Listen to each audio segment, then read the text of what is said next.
시작 부분. 네, 6월 25일 장 마감 후 방송을 시작하겠습니다. 오늘 모신 분은 이베스트 투자증권의 심지현 연구원입니다. 안녕하세요. 안녕하세요. 네, 지금 담당하고 있으신 부분이 이제 의류주, 네, 이쪽도 있으신데 이번에 이제 내신 그 하반기 전망 보고서 제목이 되게 흥미롭더라고요. 보니까 선간지 후실력. 저희가 일단 지금 경제 재개라는 게 이제 이슈가 되면서 그 중에 이제 그 콘택트 경제라고 하는 이 파트에서 이 의류주들도 상당히 호응을 많이 받았잖아요. 네. 네. 이 보고서에서 담고 있는 의미 어떤 게 있나요? 네. 일단 사람들이 나가서 활동을 하고 이러면서 의류를 본격적으로 사입기 시작할 텐데요. 네. 그런 선택지가 많아진 상황에서 실제로 어떤 행동 양식을 통해서 의류를 사입는지 이걸 살펴보기 위해서 이제 인스타그램 데이터를 먼저 살펴보았습니다. 아, 그래요? 네. 그래서 살펴보면 자료를 한번 볼까요? 네. 네, 살펴보면 이게 이제 뭐 운동스타그램, 운동하는 여자, 운동하는 남자 이런 주요 운동 관련 해시태그를 한 20개 정도 합산해가지고 나타낸 거고요. 네. 보시면 19년 대비해서 20년에 굉장히 많이 늘어난 것을 볼 수가 있고 20년 대비해서 20년 상반기 대비해서도 21년 상반기에 굉장히 많이 늘어난 것을 볼 수가 있습니다. 그래서 이 그래프를 왜 처음에 넣었었냐면은 사람들이 이제 좀 생활 아니면 운동 이런 일상 곳곳에서 약간 좀 이제 드러내고 보여주려는 행동 양식을 통해서 옷을 좀 대하고 있고요. 그런 측면에서 이제 이런 차트를 좀 소개를 해보았습니다. 그래서 이런 행동 양식에서는 어떤 복종이 유리하냐 이렇게 봤을 때 저는 에슬레저나 스트리트 브랜드가 좀 전도 유망하다 이렇게 보고 있고요. 그래서 요즘 뭐 골프 아니면 사이클, 요가 이런 운동을 좀 많이 하잖아요, 사람들이. 네. 그때 이제 사람들이 예전에는 그냥 뭐 추리닝 대충 입고 가서 운동을 열심히 하고 이랬다면은 지금은 좀 더 옷을 먼저 좀 이제 갖춰 입고 또 그것도 인스타에서 보여주고 아니면 이제 전 친구들 만날 때 보통 열에 한둘은 그냥 운동복 뭐 레깅스 이런 거 입고 나오더라고요. 네. 그래서 이제 간지를 먼저 갖추고 그렇죠. 그다음에 실력을 쌓는 그런 트렌드를 한번 나타내 보았습니다. 네. 하긴 요즘 그 운동을 하는 사람들이 좀 다시 일단 늘어나는데 네. 그 사람들이 이제 외모에다 옷에다 이제 신경을 쓰기 시작한다 이렇게 이해를 하면 되는 건가요? 네.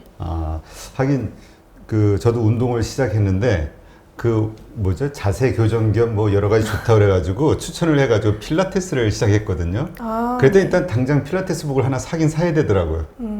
근데 이렇게 운동하는 사람들이 느는 이유가 뭐 이 경제 재개하고 어떤 이유가 있는 건가요? 운동 종류마다 다를 수 있는데 사실 코로나 이전에도 운동하는 사람들이 계속 늘어나고 있긴 했었어요. 그래요? 그래서 요새 바디 프로필 찍기 이런 것도 굉장히 저희 세대에서 유행을 많이 하고 있고요. 네. 또 골프 새로 시작한 친구들도 꽤 있고요. 그래서 그런 거 보면 그냥 트렌드 아닌가 싶습니다. 네, 그렇군요. 자, 그러면 이러한 원래 그렇지 않아도 코로나 이전서부터 이렇게 늘어나는 어떤 이런 운동하는 사람들의 그 인구가 늘어나는 가운데에서 억눌렸던 이제 소비 심리까지 이게 합쳐지게 됐을 때 이게 상당히 어떤 파급 효과가 있을 것이다. 이렇게 보시는 건가요? 네. 그렇다면은 지금 의류 업종이 좀 사실 한두 달 전인가요? 상당히 큰 폭으로 올랐었잖아요. 네. 지금 전반적인 그 흐름은 어떻습니까? 지금 상황에서는? 일단 상반기의 흐름을 먼저 살펴보아야 될 것 같아요. 상반기 같은 경우는 일단 의류 같은 컨택트주가 작년 코로나 터지면서 굉장히 타격을 많이 받았기 때문에 올해 초부터 회복 기대감 이거 하나만으로 쭉 올라왔었고요. 그러다 보니까 이제 뭐 복종 면에서 약간의 시차는 차이가 있었지만 OEM도 그렇고 브랜드도 그렇고 다 같이 우상향했던 그런 상반기를 좀 지났었습니다. 그래서 이게 소비시장 흐름이 일단 국내보다는 미국이나 중국 이런 해외가 먼저 소매 판매가 반등을 했고요. 그 다음에 국내 같은 경우는 3월을 기점으로 반등을 해서 좀 2분기로 좀 갈수록 좀 이제 본격적으로 회복하는 모습을 보였습니다. 그러면 이게 좀 어떻게 일시적인 그 하나의 반등, 흐름 이런 걸로 이해해야 될까요? 아니면 이게 추세적으로 이렇게 앞으로 계속 늘어날 것으로 봐야 될까요? 일단 YOY 성장률 측면에서 봤을 때 기저가 있는 건 부인할 수가 없지만은 실제로 좀 많이 늘어나고 있다고 판단을 한 게 소비 심리랑 전 소매 판매가 같이 가는지를 좀 중점적으로 보고 있거든요. 네. 그래서 미국이나 중국 같은 경우는 중국 같은 경우는 소비 심리랑 소매 판매가 같이 올라왔었습니다. 상반기 때. 반면에 미국 같은 경우는 소비 심리가 눌려 있었던 반면에 소매 판매가 먼저 올라왔고 국내는 완전히 반대였어요. 국내는 소비 심리는 괜찮았었는데 소매 판매가 안 올라오고 있었기 때문에 사람들의 실제 심리 그리고 실제 소매 판매 사이에는 약간 괴리가 있었습니다. 그 상반기 초반에는. 근데 이게 2분기로 막 넘어오고 4, 5월쯤 되면서 본격적으로 이 두 개가 같이 움직이기 시작했어요. 네. 그래서 실제로 이제 기저 효과를 감안해도 실제 판매량이나 소비 심리가 완전히 좀 개선이 되고 있다. 이렇게 보고 있습니다. 네. 그렇다면 우리가 그 좀 최근에 가장 의류주들이 이제 막 각광을 받으면서 주가가 이제 많이 올라왔는데 이건 기대감뿐만이 아니라 실적도 이렇게 받쳐줬었던 거라고 봐야 되는 건가요? 네, 그렇죠. 그럼 그 실적은 앞으로도 계속 그 상승할 거로 보세요? 아니면은 왜 지금 항상 논란되는 게 피크아웃이잖아요. 여기서 끝나느냐? 네. 예. 이거는 이제 기업마다 약간 다를 것 같아요. 그러니까 제가 하반기를 어떻게 보고 있냐면 일단 지금 하반기 시점에서 말씀하신 것처럼 의류주 더 갈 거냐, 하반기에 갈 거냐 이런 고민이 좀 많은데 저는 이 고민을 약간 두 가지 방향으로 좀 정리를 해보았습니다. 첫 번째로는 이제 저는 사실 회복 기대감은 거의 주가의 반영이 마무리 단계라고 보고 있어요. 그렇기 때문에 회복 개념이 아니라 실제로 성장하는 기업을 좀 찾는 그런 분위기가 되고 있고요. 두 번째로는 요즘 리오프닝주 사자 이런 말이 굉장히 많이 나왔었는데 리오프닝주에는 사실 다른 업종들도 있잖아요. 뭐 항공, 여행, 그렇죠. 뭐 카지노. 그래서 그런 종목 대비해서 의류를 사야 되는 이유 이거에 대해서도 좀 고민이 있었던 것 같습니다. 그래서 여기에 관련해서 좀 어떻게 판단을 하고 있냐면 일단 실질적인 성장을 하고 있냐를 보기 위해서 21년 추정치가 20년 대비해서 회복이 되는지 첫 번째를 걸을 수 있고 두 번째로는 코로나 이전인 19년 대비해서 성장하는 그림이 나와주는지 이거를 좀 볼 수가 있고 마지막으로는 이제 기저 효과는 사실 내년부터는 끝날 텐데요. 내년에도 한 번 더 성장하는 그림이 나와주는지 이 세 가지 포인트로 이제 걸러 본다면 구조적으로 성장하는 기업이 어떤 것인가 이렇게 살펴볼 수가 있었습니다. 그리고 리오프닝주 관련해서는 아까 좀 이제 언급을 해주신 것처럼 다른 이제 항공, 뭐 여행 이런 건 사실 아직까지는 실적이 찍히면서 올라오고 있진 않아서 밸류에이션이 살짝 비싸져 있는데요. 반면에 의류주라던가 아니면 엔터주 이런 쪽은 숫자가 찍히면서 상반기 때 주가가 많이 올라왔었기 때문에 사실은 밸류에이션이 그렇게까지 비싸진 상황은 아닙니다. 그래서 하반기 때 컨택트주 아니면 뭐 리오프닝주 이런 걸 담아갈 때 약간 안정적으로 가져가려고 할 때는 약간 유리하지 않나 이런 생각도 들고요. 네. 그러니까 일단 실적이 뭐 받침되는 게 뭐 최고니까 지금 뭐 실적 장세라고도 말을 하는 그런 어떤 상황들이니까 그렇다면은 이제 우리가 기대하고 있는 거는 지금도 그렇게 좋은데 정말 갈수록 어떤 백신 접종률이 높아지면서 정말 이 외부 활동이 더 많아질수록 그만큼 이 보복 소비의 폭이 넓어지느냐 커지느냐 이거에 대한 기대감인데 실제로 그 데이터는 좀 긍정적으로 나오나요? 소매 판매는 굉장히 긍정적으로 나오고 있고요. 그리고 이제 소비 심리도 괜찮게 올라왔고 그리고 각 기업들도 이제 1분기 때 굉장히 호실적을 발표를 했습니다. 그리고 이제 OEM사랑 브랜드사로 나누어 보자면 OEM사는 전방 시장이 미국 시장 아니면 이런 쪽이기 때문에 상반기 때 미국이 먼저 좀 회복을 하면서 OEM사가 먼저 반등을 했던 적이 있었어요.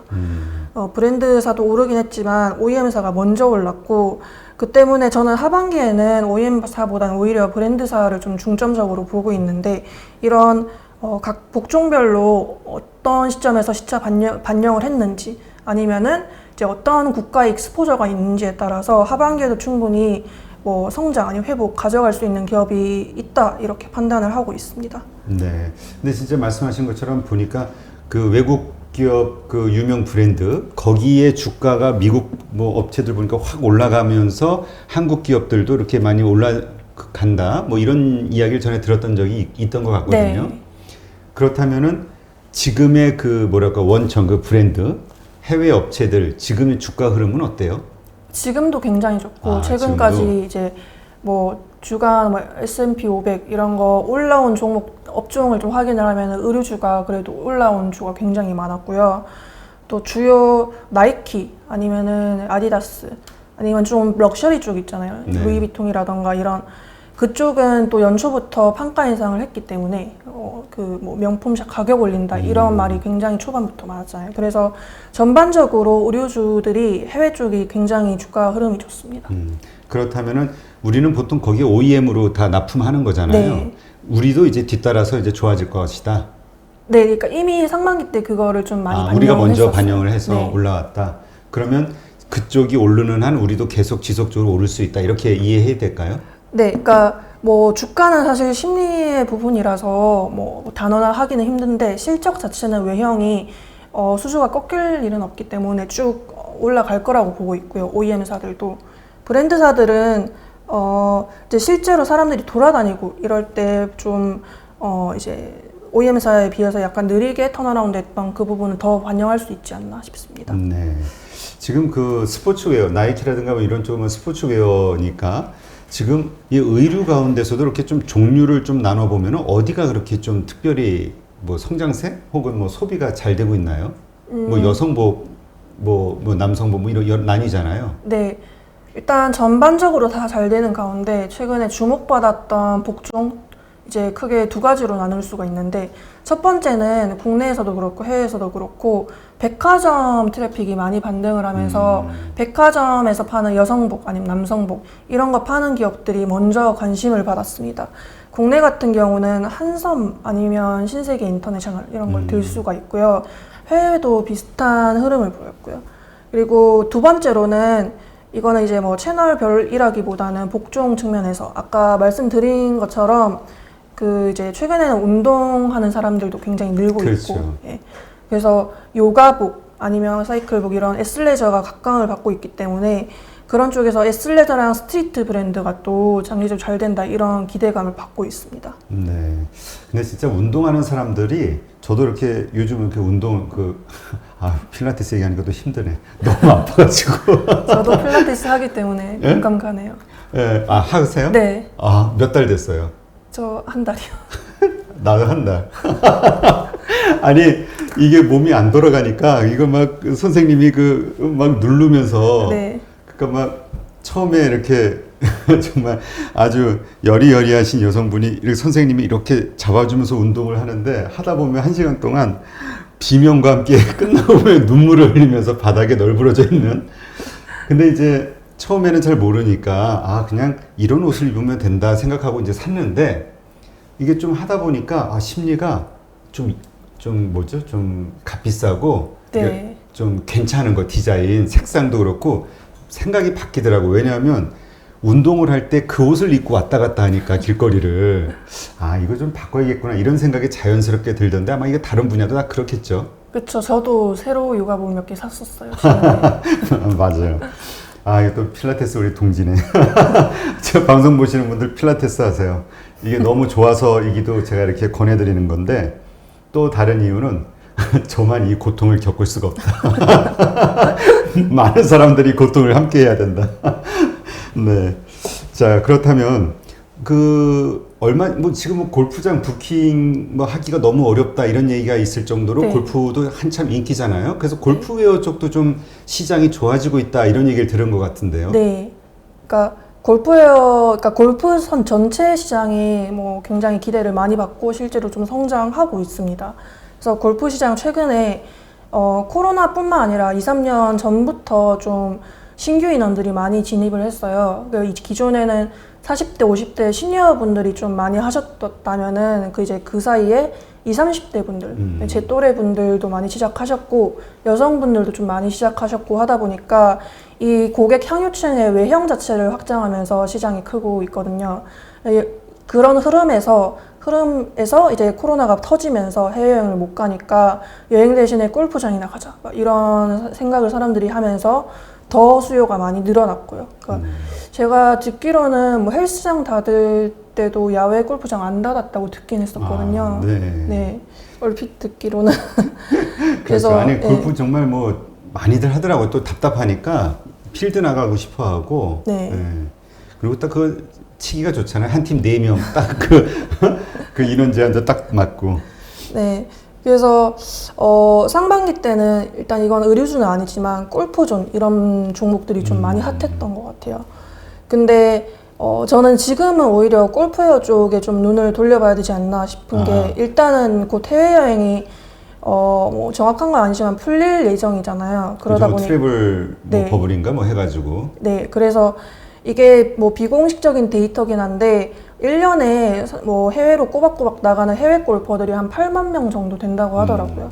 근데 그 인원이 빠져나가면 일단 국내 내수레저 아니면 골프 이런 쪽엔 안 좋을 거긴 한데 단기적으로 그 해외로 나가는 사람들이 골프웨어를 안 사입진 않으니까 이 뭐 아예 퓨어한 골프 종목으로 몰렸던 기대감이 골프웨어를 약간 올 수 있지 않냐 이런 생각을 좀 했었던 거죠. 그래서 이제 이때 골프웨어 브랜드들도 꽤 많이 봤는데 골프웨어 시장이 사실 잘게 나눠져 있어가지고 큰 기업 골프웨어 큰 기업 하나를 다 합쳐봐도 MS 그렇게 크진 않더라고요. 예. 그 시장은 좀 좋게 보고 있고 또 골프는 제가 듣기로는 이제 처음 신규 진입 인원이 다른 스포츠에 비해 좀 오래 잔존하는 스포츠라고 합니다. 아무래도 한번 배워놓으면 그게 돈도 좀 드니까 계속해서 좀 그 돈 들인 만큼 뽑아 먹으려는 그러니까 연습한 만큼 필드 나가려는 그런 수요가 있다 보니까 이렇게 신규 진입했던 인원들이 뭐 장기적으로 좀 안 빠져나가는 그림이고요. 그것 때문에 골프웨어 시장도 자연스럽게 좀 커지지 않을까 이렇게 보고 있습니다. 네. 골프는 시작하면은 또 그 재미들이면은 한참 하죠. 또 열심히 하고 또 서로 이게 내기하고 하면서 지면은 또 약오르잖아요. 그럼 또 열심히 연습해서 다음에 또 보복전 한다고 하고 또 뭐 하여튼 재밌게들 하더라고요, 보면은. 예. 그래서 이 골프 쪽도 괜찮다. 자, 그러면 이 의류 업종 이제 전반적으로 다 괜찮은 거잖아요. 네. 그럼 이러한 것에 해당이 되는 그 업체들은 어디가 있을까요?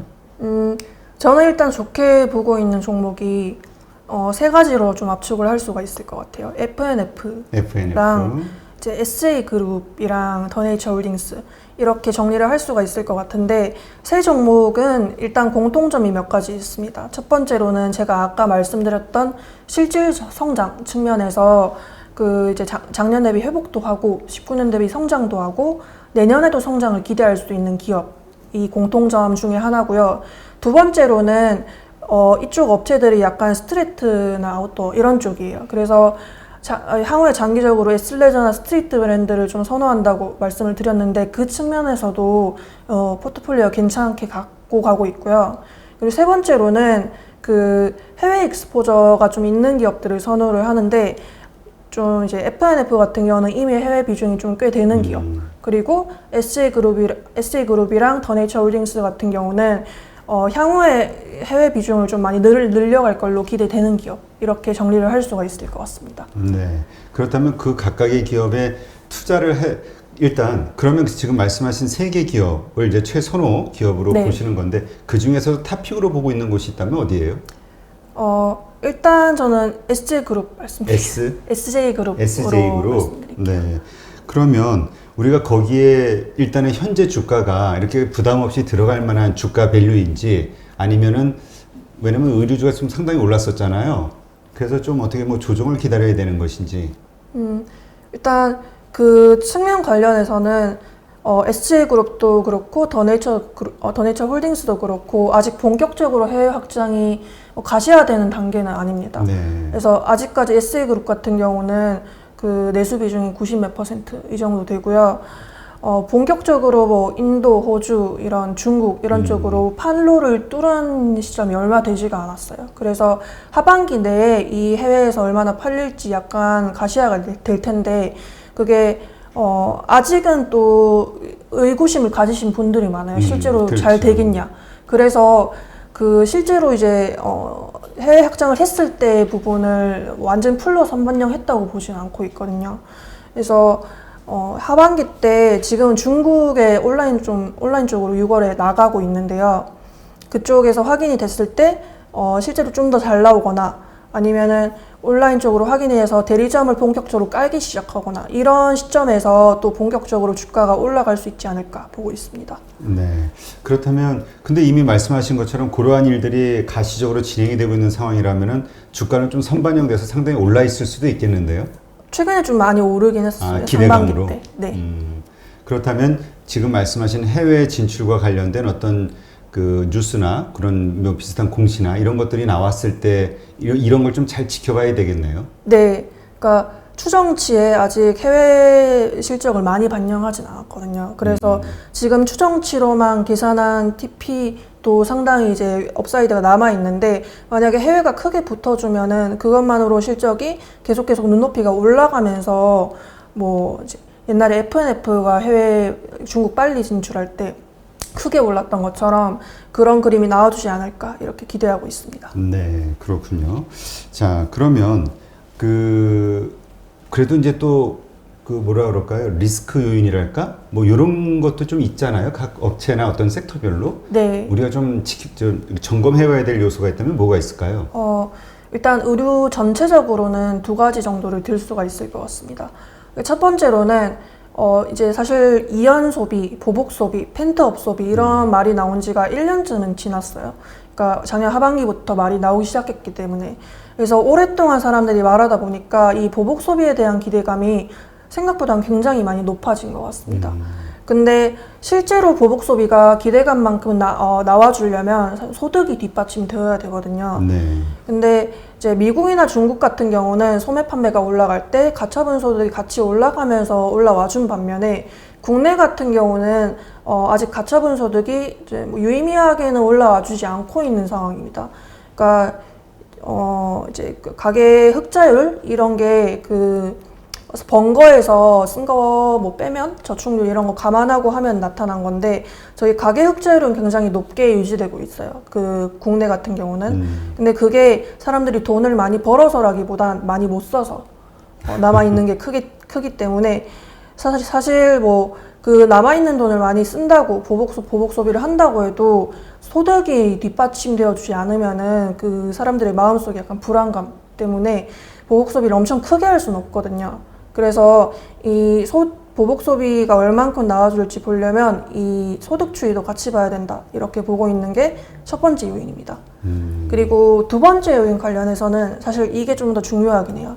두 번째 요인 관련돼서는 일단 상반기 때 OEM사들 위주로 반영이 되었던 리스크 요인이 하나 있었습니다. 그게 해상운임 비용 관련된 건데 네. 최근에 뭐 운임비, 해상 운임비 이런 것도 굉장히 세게 올라가고 있고, 그렇죠. 네. BDI도 아마 좀 주춤하다가 다시 올라가는 걸로 기억하고 있는데, 그게 이제 OEM사들 아니면 수출사들 그 비용에 많이 반영이 되었었고요, 1분기 때. 그리고 컨테이너 쇼티지 문제도 계속 되고 있다고 들었거든요. 그래서 그 부분도 여전히 리스크 요인으로 작용하기 때문에 하반기 때 과연 언제쯤 운송이 풀릴 것인지 이거에 관련해서도 실적이 왔다 갔다 할 수 있을 것 같습니다. 네. 지금 보통 그 원자재 가격들이 지금 많이 오르고 있잖아요. 네. 이제 이미 많이 올랐죠. 지금 약간 조정받고 있는 이런 것들이 어떻게 뭐 그러니까 저 가격 인상 요인 뭐 이런 것들이 이쪽 섹터, 의류주 섹터의 어떤 마이너스 요인이 되나요? 아니면 그것도 플러스 요인이 되나요? 일단은 마이너스 요인이긴 그렇죠. 해요. 일단 이거는 의류 같은 경우는 가격이 높아지면 우리가 소비를 좀 줄일 수 있는 거잖아요. 네. 저는 이제 음식료 섹터도 담당하고 있는데, 네. 그래서 사실 그 판가 인상에 관련된 말은 음식료 섹터 이야기를 들을 때 제일 많이 했었거든요. 음식료 섹터 같은 경우는 판가 인상을 이미 진행한 기업들도 많고 진행 예정인 것도 좀 있고, 그래서 그런 것들 위주로 실적이 좀 많이 좀 받쳐줬었더라면은 의류 같은 경우는 판가 인상은 음식료만큼은 바로바로 하기가 좀 힘들어요. 아마 신제품 내면서 살짝 비싼 가격에 내기 이렇게 간접적으로 하는 방법은 있을 텐데 직접적으로는 제가 좀 힘들다고 알고 있습니다.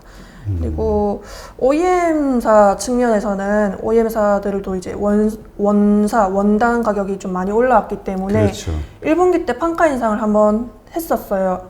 근데 이제 판가 인상 하고 나서 한 번 더 올라왔었기 때문에 이 부분이 또 완전히 다 반영되려면 시간 좀 걸리지 않을까 이렇게 보고 있고요.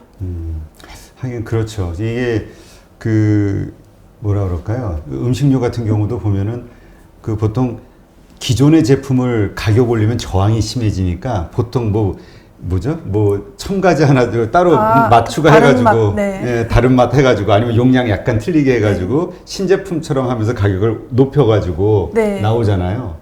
이제 이러한 저항이 있다는 거군요. 의류에도. 네, 아무래도 있을 수밖에 없죠. 음식료 같은 경우는 필수 소비재이기 때문에 사람들이 뭐 그래도 일정 이상은 소비를 좀 해주잖아요. 근데 네. 의류 같은 경우는 경기 소비재다 보니까 가격에 좀 더 민감하게 반응하는 경향이 있습니다. 네, 그렇군요. 네, 자 그러면 지금 아까 얘기하신 FNF하고 다시 한번 좀 세 가지 아까 얘기하신 FNF 좀 이제 인기 많은 종목이긴 한데 네. FNF랑 SG그룹 그리고 더네이처홀딩스 이게 두 개 보고 있고요. 제가 아까 더네이처홀딩스는 말씀을 안 드린 것 같은데 조금 네. 더 설명을 드리자면 그 내셔널 지오그래피 그 브랜드로 옷 만들거나 뭐 캐리어 만들거나 그 기업이고 여기도 해외 진출 모멘텀이 주요 그 포인트입니다. 그래서 디즈니 채널로 좀 나가는 것도 있고요. 그리고 여기도 중국 모멘텀이 원래는 있었는데 이게 기존에 기대됐던 것보다는 시기에 살짝 밀리긴 했어요. 근데 또 이제 최근에는 더네이처홀딩스가 훨씬 주가가 많이 움직였었거든요. 그 이유가 뭐냐면 제가 자료를 내던 당일날 그 이제 골프웨어 중에 테일러메이드라고 그 이제 업체한테 지분 투자 뉴스가 뜨면서 굉장히 많이 올랐었어요. 그래서 테일러메이드 뭐 연간 매출 아직 계산은 안 되지만 거기에다가 지분 투자 퍼센티지 곱해가지고 나온 게 붙어주면 생각보다 지금 더네이처 홀딩스 그 매출에 작진 않다 이런 관점으로 좀 접근을 하고 계시더라고요. 그렇군요. 네. 그래서 지금 의류주에 대해서 관심 가지신 분들은 이 세 가지 기업 가운데서 아까 말씀하신 장점과 단점 요인을 잘 확인하면서 그 매수 타임 그 포인트를 잘 잡으셔야 되겠네요. 결국은 네. 그 해외 진출 사업이 어떻게 진행되는지에 따라 네. 또 달라질 수 있으니까. 네, 알겠습니다. 네, 이렇게 해서 오늘 의류주 좀 사실 의류주도 저는 처음 이쪽 섹터는 처음 다뤄보는데 전반적인 거는 이렇게 훑어보기는 했지만은 이렇게 깊숙하게 이야기해본 거는 처음인데 의류주도 재밌네요. 네. 오늘 의류주에 대해서 좀 더 많은 파악을 할 수 있는 시간이었고요. 이제까지 이베스트 투자증권의 심지현 연구원과 함께했습니다. 수고하셨습니다. 네, 감사합니다. 네, 그러면 잠시 후에 많은 분들이 또 좋아하시는 분이죠. 신한금융투자의 황유현 팀장과 함께 오늘 주식시장에 대한 이야기 나눠보도록 하겠습니다. 잠시만요.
네, 이제 방금 말씀드린 대로 신한금융투자 서울파이낸스센터 황유현 PB팀장님을 또 모셨습니다. 네. 안녕하세요. 안녕하십니까. 네. 네. 환영입니다. 일단 오늘 코스피 네. 사상 최고치를 또 경신했네요. 그죠. 네. 네.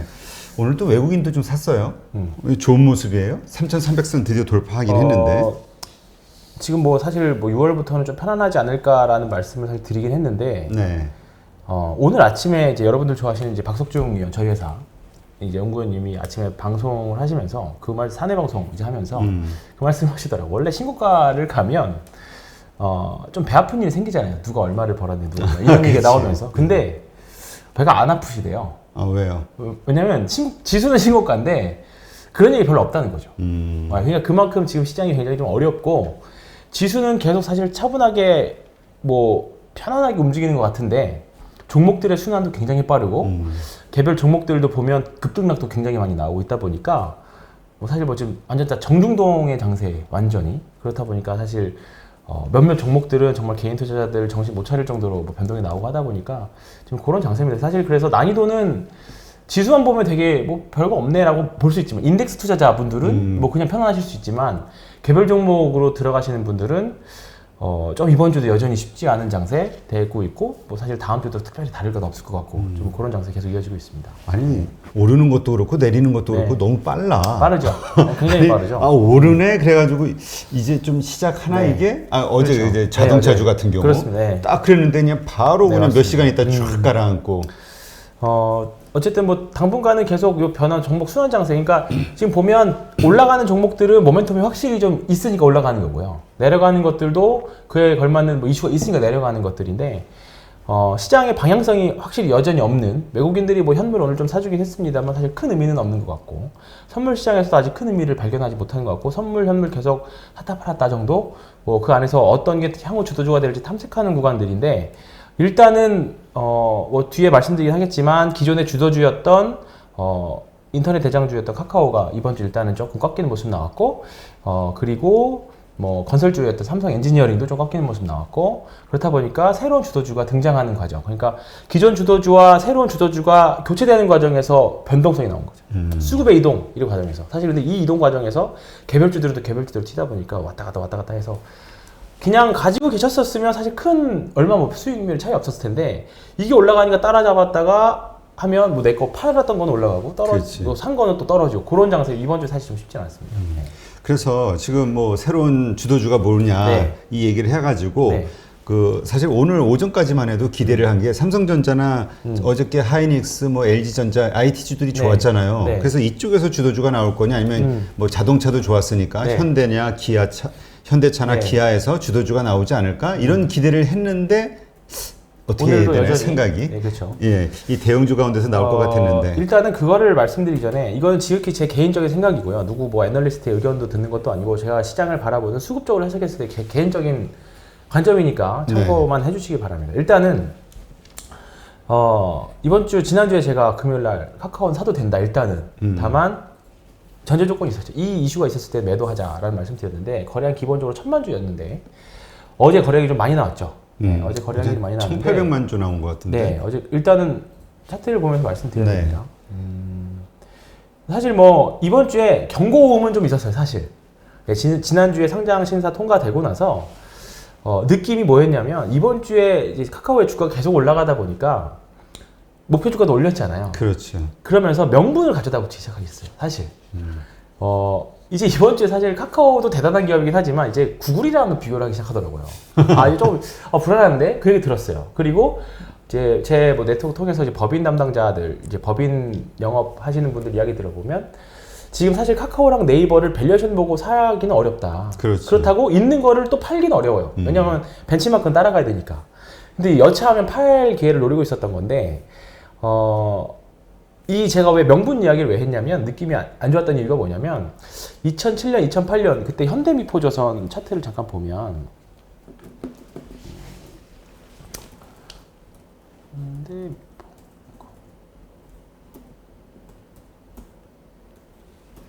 이렇게 오타가 나네? 보시면 이걸 주봉으로 보겠습니다. 이건 지금이고 보시면 이때죠, 이때. 아이고, 한 번 더. 이때인데요. 2009년, 10년, 이때죠, 이때. 2005년부터 시작해서 가속이 붙었던 건 2007년, 이제 2008년 서브프라임 직전까지 이때인데, 그때 무슨 얘기가 있었냐면, 이때도 솔직히 마찬가지였어요. 왜냐면, 이거는 사실 인터넷 기업들이야 그냥 성장성에 대해서 그냥 우리가 이 정도의 성장성을 부여하면 된다. 사실, 어떻게 측정하느냐의 차이지, 뭐, 카카오가 이번 주에 퍼 220배까지도 갔었지만, 부채다 차이지, 이런 현대미포조선 같은 조선주들은 사실 수주로 인해서 앞으로 나와져 있을 매출이나 영업이익이 어느 정도 예상이 되잖아요. 네. 근데 이때 당시 어땠냐면 제 기억으로는 2007년도에 주가는 계속 올라가다 보니까 앞으로 나오지 않을 수주, 그러니까 2010년, 2011년, 12년에 이 추세대로 가면 이 정도 수주도 나올 거다라고 예상치를 가져다 붙이기 시작했어요. 아니면 네. 이유 갖다 댈 게 없으니까. 그렇죠. 그거 아니면 예상이 그 주가를 설명을 못 하니까. 그리고 시장도 그에 맞춰서 움직였고 서브프라임과 함께 아주 장렬하게 10년 불황에 들어가긴 했죠. 근데 카카오가 이번 주에 나왔던 게 뭐냐면 이제 구글이랑 비교를 하면서 구글과 비교했을 때 카카오가 이런 점이 우수하냐 뭐 이렇게 얘기를 하기 시작했어요. 근데 일단은 뭐 그거와 상관없이 어쨌든 그런 이유가 있어서 그런지는 모르겠지만 어쨌든 이유는 저는 일단은 계속적으로 거래대금이 1000만 주, 거래량 기준으로 1000만 주가 나오면 무조건 조심해야 되는 구간이었는데 이거를 장 마감하면 알 수 있지 않느냐 이렇게 말씀하실 수도 있지만 사실 1000만 주를 그러니까 카카오 같은 경우에는 1000만 주 정도의 거래량이 나올 거면 예를 들어서 하루 종일 안 나오다가 3시에 빵 때릴 수는 없잖아요. 그렇죠. 그죠? 이 정도 때리려면 이미 장 초반 10시 정도면 어느 정도 감이 옵니다. 아, 오늘 일단은 거래량이 많이 나오겠구나. 상승을 하든 하락을 하든. 왜냐면 이게 기관들이나 이게 기존의 주포들이 이거 주식을 팔려면 그냥 쭉쭉쭉 가다가 한 번에 뭐 10시에 계속 쭉 안 팔다가 빵 팔 수 없기 때문에 매일매일 나눠서 조금씩 팔거든요. 근데 그 규모가 분명히 10시 정도면 나와요. 근데 어제 분명히 오전에 분명히 좀 뭔가 느낌이 있었고 오전부터 하락률이 사실 조금 약간 심상치는 않았습니다. 거래량하고 실리는 게. 그러면서 제가 그래서 예전에 봤을 때 거래량도 사실 제가 생각했던 것보다 훨씬 더 많이 나왔고요. 어제. 많이 나왔고 제가 살 때는 거래량을 참고하지만 팔 때는 거래대금을 참고해야 된다 말씀드렸잖아요. 네. 물론 카카오 장기적으로 좋은 기업이 맞습니다만 사실 이제 한 지지난주부터는 이거를 합리적으로 설명할 수는 없었습니다. 그다음부터는 이제 거래량이라든가 수급이라는 여러 가지 이제 기술적으로 대응을 했었어야 되는 부분들이 있네 말씀드린 거예요. 근데 이제 거래대금을 보시면 아시겠지만 거래대금을 HTS에 추가를 하신 분이 있을 거고 그냥 거래량만 보고 하시는 분들도 있을 건데 왜냐면 주가가 많이 올랐기 때문에 이제는 거래량보다는 거래대금에서 너무 많은 티가 나죠. 상승 보고 하락으로 바꾸고 주가로 바꾸면 이렇게 바꾸면 그렇죠.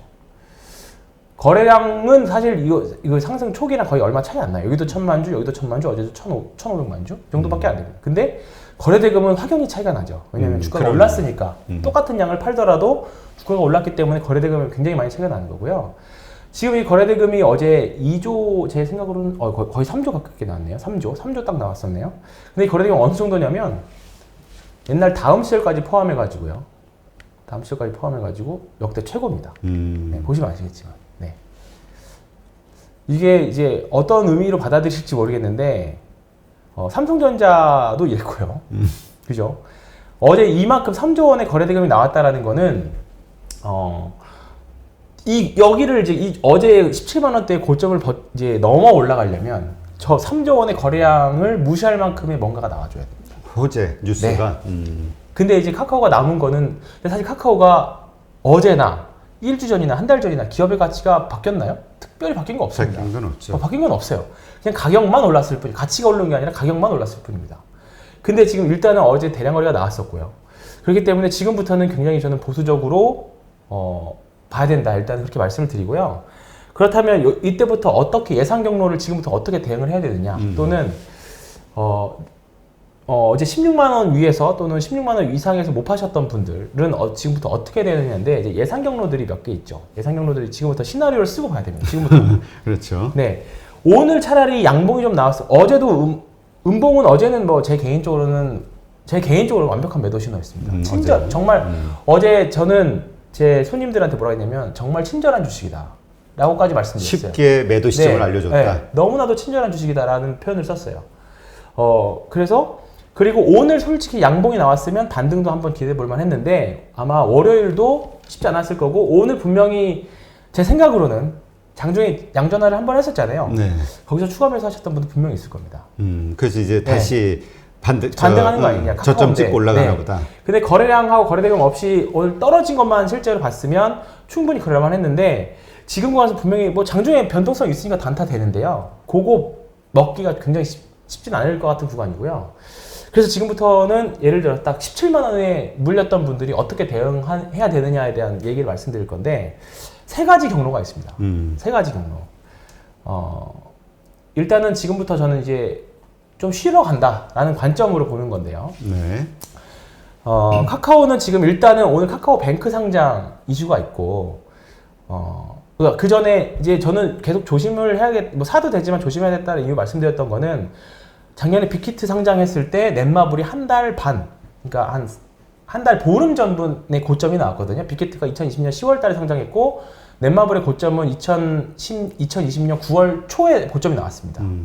그러니까 한 달 반 정도죠. 그러니까 지금 카카오뱅크도 한 달 이제 8월 중순 정도에 상장한다라고 하면 6월 말 7월 초에는 조심해야 된다라는 생각이 제 기본적인 관점이었는데 생각보다 좀 빨리 나온 건 있어요. 근데 지금부터 이제 대응이 중요하니까 그거 보시면 되는데 카카오가 지금 또 추가적으로 남아 있는 거는 카카오페이 상장이 있죠. 그렇죠. 충분히 모멘텀은 아직은 있습니다. 그래서 관심 있게 보는데요. 일단은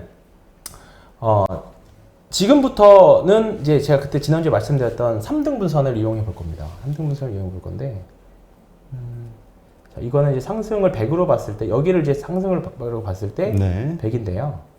자, 딱 찍으면 나옵니다. 14만원 정도 나오죠. 14만 600원인데, 14만 600원이 지금의 21선하고 얼추 겹치는 자리입니다. 네, 그렇기 때문에, 주가가 빠지면 뭐 이동평균도 좀 밀리긴 하겠습니다만, 급락을 하면 오히려 좀 덜 빠질 거고요. 횡보 천천히 빠지면 뭐 이렇게 좀 어느 정도 만나겠죠. 그래서 네. 일단은 1차로 한번 해볼 만한 구간은 14만 원입니다. 14만 원. 14만 원입니다. 그러니까 추가 매수. 네. 추가 매수나 단타든. 왜냐면 주식이라는 거는 그 하나의 어떤 주식은 어떻게 보면 같은 패턴을 반복을 해요. 네, 이거는 뭐 사실 기술적 분석의 전제 조건이기도 하죠. 같은 패턴을 가지고 그 일이 또 일어날 거라고 보는 건데 이거는 지금 기술적으로 분석하는 거기 때문에 이 과정을 가지고 가는 겁니다. 카카오가 과거의 사례를 좀 볼게요. 과거 사례. 그래서 이건 패턴 첫 번째 경로 1인데요. 자, 여기입니다. 2016년 이때가 어찌였냐면 요때가 어떤 전국이었냐면 2016년 말이 이때 2016년 하반기는 우리나라에 있어서 굉장히 큰 일이 있었어요. 탄핵 국면이었습니다. 모든 주식이 다 안 됐어요. 그냥 모든 주식이 어떤 모멘텀이 와도 공백 사태, 뭐 이제 어떤 뭐 소요 사태였기 때문에 어쨌든 잘 안 됐고 카카오 같은 경우에는 이제 정권의 피해자라는 인식이 있었기 때문에 안 됐고요. 탄핵이 되고 나서부터 배량거래가 빵 터지기 시작하죠. 네. 이후 나서 바뀌고 나서부터 그 다음부터 이제 확실하게 가는데요. 이때 뭐 위메드하고 블록딜도 좀 있었고 대량거래도 좀 있었습니다. 그래서 어쨌든 여기를 이제 시발점 이제 시작이라고 보면요. 여기를 볼게요. 그러면 딱 기가 막히게도 30% 지점에서 반등이 나오죠. 33% 되돌림. 이거는 그냥 가격이기 때문에 과거로 간다고 해서 이평선처럼 변하는 게 아닙니다. 그냥 상승률을 100으로 봤을 때 33% 조정이에요. 근데 카카오는 과거에 33% 지점에서 반등이 나왔어요. 그리고 나서 여기도 보면 첫 번째 고점에서 대량거래 음봉에다가 대량거래가 실렸었고요. 그리고 반등 나오고 싼 고점에서 어떻게 됐어요? 더 큰 거래가 나왔습니다. 그러니까 여기서 만약 못 판 사람들이 고점에서 남은 물량을 다 털어냅니다. 네. 그리고 더 친절하게도 이게 세 번째 고점까지도 만들어졌어요. 이때 뭐 했냐면 이때 이제 카카오 한창 뱅크 설립하고 기대감 여러 가지 있었을 때였어요. 그때 상장 이제 하지만 그때 이제 카카오가 카카오 뱅크 금융업도 진출하고 뭐 카카오 지금은 좀 안 됐던 카카오 택시 안 됐던 게 아니라 카카오 택시도 이때부터 거의 시작을 했었고 인터넷 기사 찾아보면 카카오에 대한 희망찬 것들이 가득 있었을 때였어요. 그래서 당연히 뚫고 올라간다 했는데 저는 정말 자신 있게 말씀드릴 수 있었던 거는 저는 이때랑 이때 정말 끝났습니다라고 말씀드렸어요. 제 손님들한테. 그래서 저는 정말 2년 동안 고생하는 화를 개인적으로 피할 수 있었고요.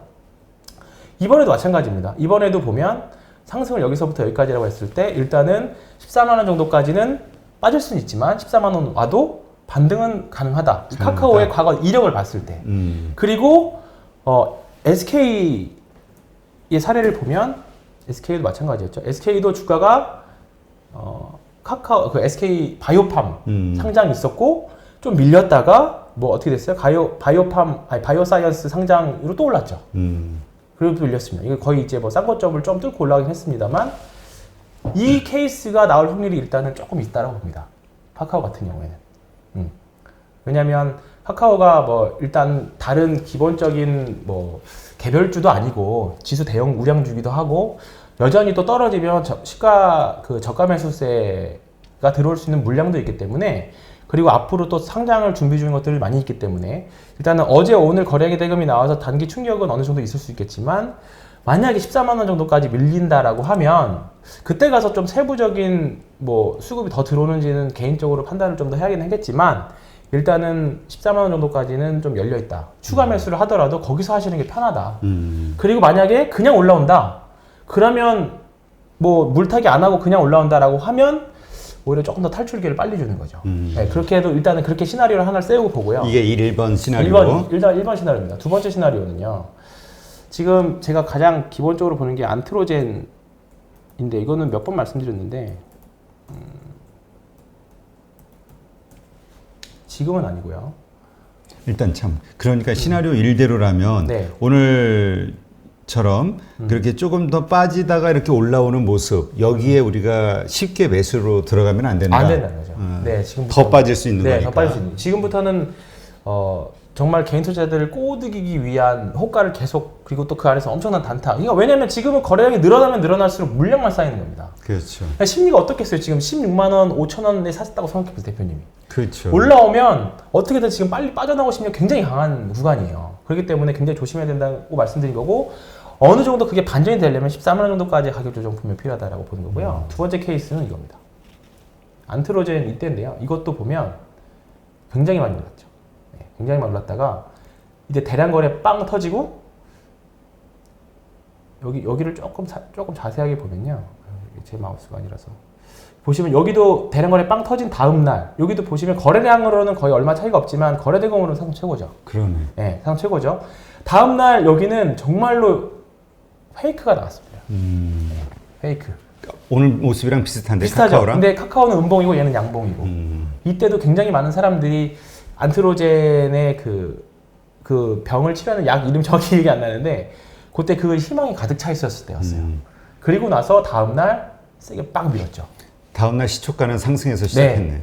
네. 굉장히 쫙 밀렸죠. 그리고 나서 한 번 정도 되돌림 반등 주고 나서 쫙 이렇게 됐는데 이것도 한번 등분선으로 나눠보겠습니다. 여기가 누가 봐도 딱 여기서 시작이죠. 네. 딱 봐도 세 등분을 나누면 여기는 다르게 66%까지 밀렸다가 나왔어요. 네. 이거를 조심해야 됩니다. 이거를.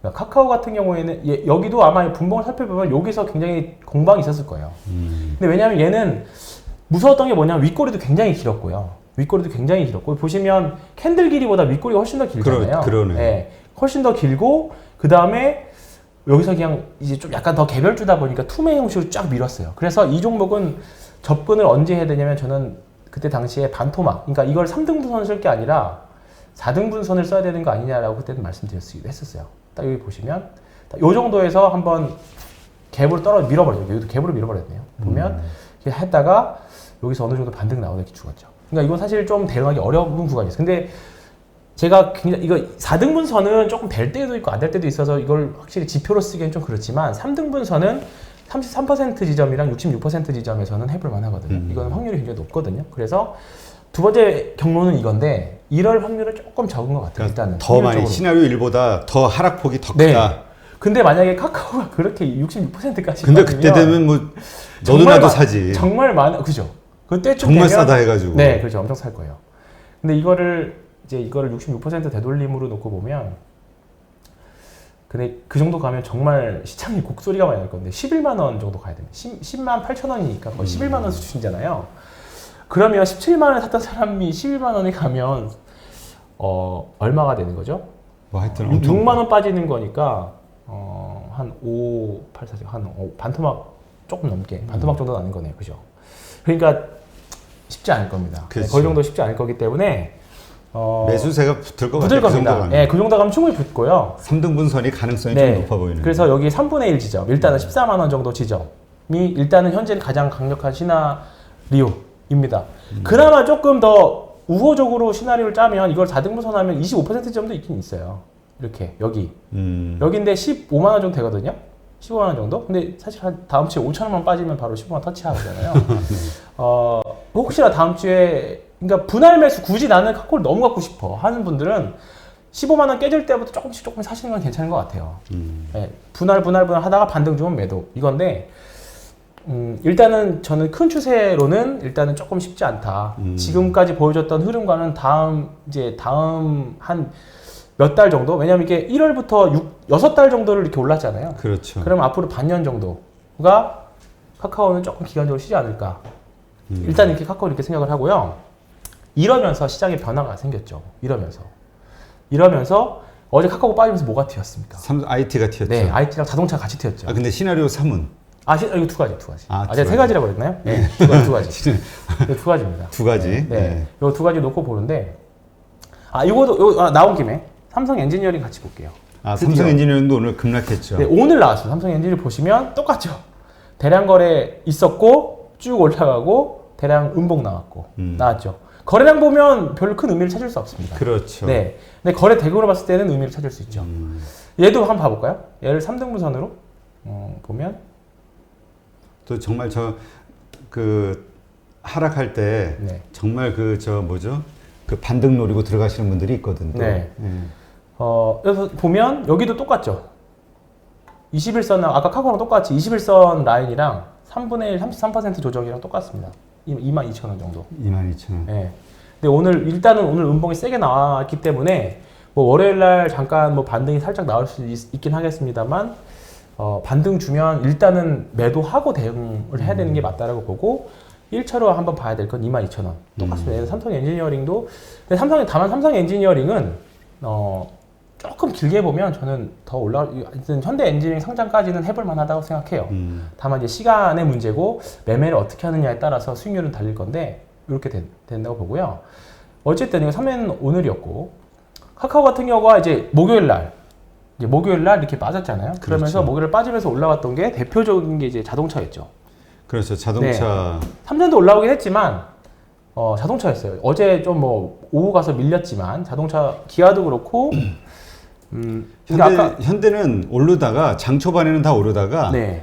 그 다음에 다시 다 반납하고 다 반납했죠. 네, 다 반납했고 그리고 현대 글로비스 또 볼까요? 글로비스는 좀 셌고 상대적으로 네, 상대적으로 얘는 이미 예배 동작이 여기 있었잖아요. 예배 동작이 여기 빵. 현대 기아가 요게 좀 나왔었으면 더 확실하게 좀 질렀을 텐데 기아는 없죠. 확실히 없죠. 네. 그리고 현대차도 아마 없었을 건데 현대도 없죠. 네, 근데 글로비스가 좀 셌고 현대 모비스 볼까요? 현대 모비스. 현대차 기아가 없는데 모비스가 있겠어요. 모비스는 조금 있네 여기. 어디? 이거 좀 이거를 있다라고 하면 있고 없다고 하면 없는 건데 약간의 어쨌든 이평선 뭉쳐 있는 이평선에서 뚫고 올라왔기 때문에 이것도 조금은 의미 있다고 봅니다. 근데 어쨌든 같은 계열로 간다라고 하면 뭐 세 개 이거 4개 정도가 왔다 갔다 움직일 앞서거니 뒤서거니 할 거라고 보고요. 그리고 올라왔던 게 삼성전자하고 하이닉스죠. 그렇죠. 그러니까 삼성전자도 조금은 어저께 이제 어제 오늘 이제 양봉이 좀 나왔기 때문에 다음 주 이제 좀 기대를 해보는 건데.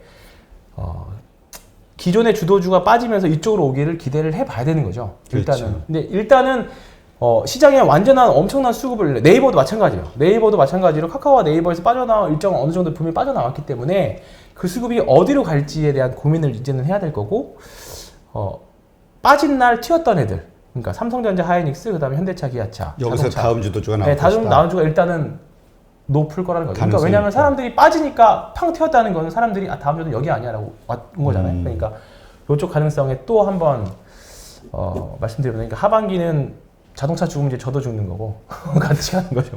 자동차 샀나 봐요? 아니 그게 아니라 저 일단은 여기서도 그렇고 다른 데서도 그렇고 자동차에 대해서 많이 말씀을 드렸으니까 그런 거죠. 네. 저는 개인적으로 대형주는 안 삽니다. 대형주 안 네, 사요. 저는 개인적으로 대형주는 안 삽니다. 네. 알겠습니다. 그러니까 자 그러면 지금 IT 대형 IT하고 자동차에서 다음 지도주가 나올지 말지 네. 다음 시그널은 우리가 뭘로 예상할 수 있을까요? 어, 거래량? 그죠. 저는 그냥 뭐 지금 뭐 노근창 센터장님 나와서 하셨던 반도체에 대한 긍정적인 전망. 자동차 나와서 이번 주에 사실 부품주도 되게 셌잖아요. 그렇죠. 네, 현대위아도 그렇고 자동차에 대한 긍정적인 전망들 바뀐 거 있나요? 하나도 없습니다. 그래서 거기에 대해서 사실 드릴 말씀 하나 저보다 아마 들으셨던 분들이 더 잘하실 수도 있어요. 이제 하도 많이 들으셔가지고. 그치. 근데 이제 그거에 대한 전망이 바뀌지 않은 상태에서 일단은 수급의 밸런스가 깨진 상태예요. 지금 시장에서는. 그러니까 어제하고 오늘은 시장의 밸런스가 혼재되어 있는 상태였고, 그리고 나서 이제 델타 변이 바이러스 이 이슈도 있었고, 그거 이제 일정 부분 뭐 시즌부터 시작해서 전대기 때도 갔던 부분도 있었기 때문에 다음 주에 과연 어떻게 펼쳐질까, 또는 다음 주 주초에 어느 쪽에서 거래량들이 긍정적으로 나오느냐가 되게 다음 향후 7월달 주도 섹터가 어딜지 아마 방향을 좀 나올 것 같고요. 이거 외에 중요한 테마가 하나 있다라고 생각합니다. 이거 외에 중요한 테마가 있다고 생각하는데 메타버스입니다. 네. 근데 메타버스와 관련해서 사실 한참 나온 이야기잖아요. 네. 지금 한 몇 달 전서부터. 맞습니다. 노블록스 그 맞습니다. 상장하면서. 근데 이제 좀 주목을 좀 받고 있고 확실히. 왜냐면 이 희한하게도 얘도 어제 빠지면서 메타버스 갑자기 뛰었죠. 한국의 메타버스 네. 관련주들. 메타버스. 왜냐면 뭐 선거 전에 앞으로 대선 선거 전에 메타버스를 이용하겠다라는 말도 있었지만 저는 이제 제가 회사에서 어제도 제가 신입사원들 회사 교육하면서 저는 이제 회사에서 교육하면 이제 주로 차트 위주 교육을 좀 하거든요. 영업사원들. 근데 항상 하는 게 뭐냐면 무조건 차트만 보는 게 아니라 산업보고서를 굉장히 많이 보라고 강조를 합니다. 왜냐하면 산업보고서들을 보면 사실 어떤 한 애널리스트 분이 그 산업에 대해서 보고서 쓴 거 또는 어떤 한 테마에 대해서 보고서를 쓰면 그게 당장은 아니더라도 언젠가는 분명히 현실화되는 때가 옵니다. 근데 메타버스 보고서가 작년 말부터 나오기 시작했어요. 그렇죠. 근데 실제로 적용된 거는 이제 지금부터 뭔가 주가들이 움직이기 시작했던 거죠. 그러니까 메타버스가 이제 뭐 다 아시겠지만 가상현실에 대한 것들인데 이게 조금 내용을 들어가면 뭐 우리가 제페토라던가 뭐 이런 단순하게 게임 뭐 이런 것들로 보기에는 굉장히 좀 파괴력이 큽니다. 왜냐하면 이미 메타버스 플랫폼들을 이용해서 상반기에 수혜를 봤죠. 엔터사들이. 이걸 이용해가지고 영업이익 생각보다 많이 벌었고 그랬죠. 그 이슈로 인해서 주가들이 많이 올랐고요. 근데 그보다 더 크게 들어가면 스마트폰의 폼팩터의 변화의 핵심에 있습니다. 네. 폼팩터가 어떻게 변하는데? 그러니까 예전에 우리가 스마트폰 등장해서 시티폰 등장해서 삐삐에서 시티폰 갔다가 이제 플립폰 갔죠. 플립폰에서 스마트폰 2007년도 애플 이제 스마트폰 나오면서 그 관련주들이 엄청나게 폭발을 했죠. 스마트폰이 등장하고 나서 스마트폰이 발전하는데 사실 일정 수준에는 계속 새로운 기술들이 나왔었잖아요. 더 얇아지기도 하고 카메라도 성능이 등장하고 어느 순간 가면서부터 스마트폰 우리가 사실 지금 기능 쓰는 거 사실 별거 뭐 있나요? 별거 없어요 사실. 그렇지 뭐 별거 없어요. 별거 없죠. SNS 자주 하는 SNS 자주 하는 거 말고 게임 좀 고사양 게임 좀 빨리 하는 거 말고 없어요. 그거 아니면 카메라가 차별점이었죠. 카메라에 대해서 계속 성능을 높여왔었어요. 사실 그래서 카메라가 뭐 3개 들어가네, 2개 들어가네, 화소수 막 50배, 500배, 100배 확대하네 이런 거 가지고 사실 스마트폰 제조업자들이 계속 제조사들이 강조를 해왔던 거고. 그리고 나서 그나마 다음 폼팩터가 뭐였냐면 폴더블이었죠. 폴더블. 네, 스마트폰 폴더블. 그래서 똑같이 플립에서 스마트폰 갈 때 논리를 적용해서 스마트폰에서 폴더블로 가면 관련 주식들이 올라갈 거다 해가지고 실제로도 뭐 코오롱 인더스트리라던가 KH바텍이라던가 뭐 관련 들어가는 이제 유리를 못 쓰니까 이제 플라스틱 힌지 쓰고 뭐 여러 가지 관련주들이 있어서 올라갔습니다. 그렇죠. 근데 사실 그리고 나서 또 붙었던 게 5G 그나마 5G 붙였던 게 징크래요. 근데 다 처참한 것들인데. 근데 지금 보면 뭐 그때 당시에 뭐 5G도 사실 뭐 지금은 처참하지만 뭐 KMW라던가 뭐 RFH에서 정말 화려한 상승들을 보여주긴 했었잖아요.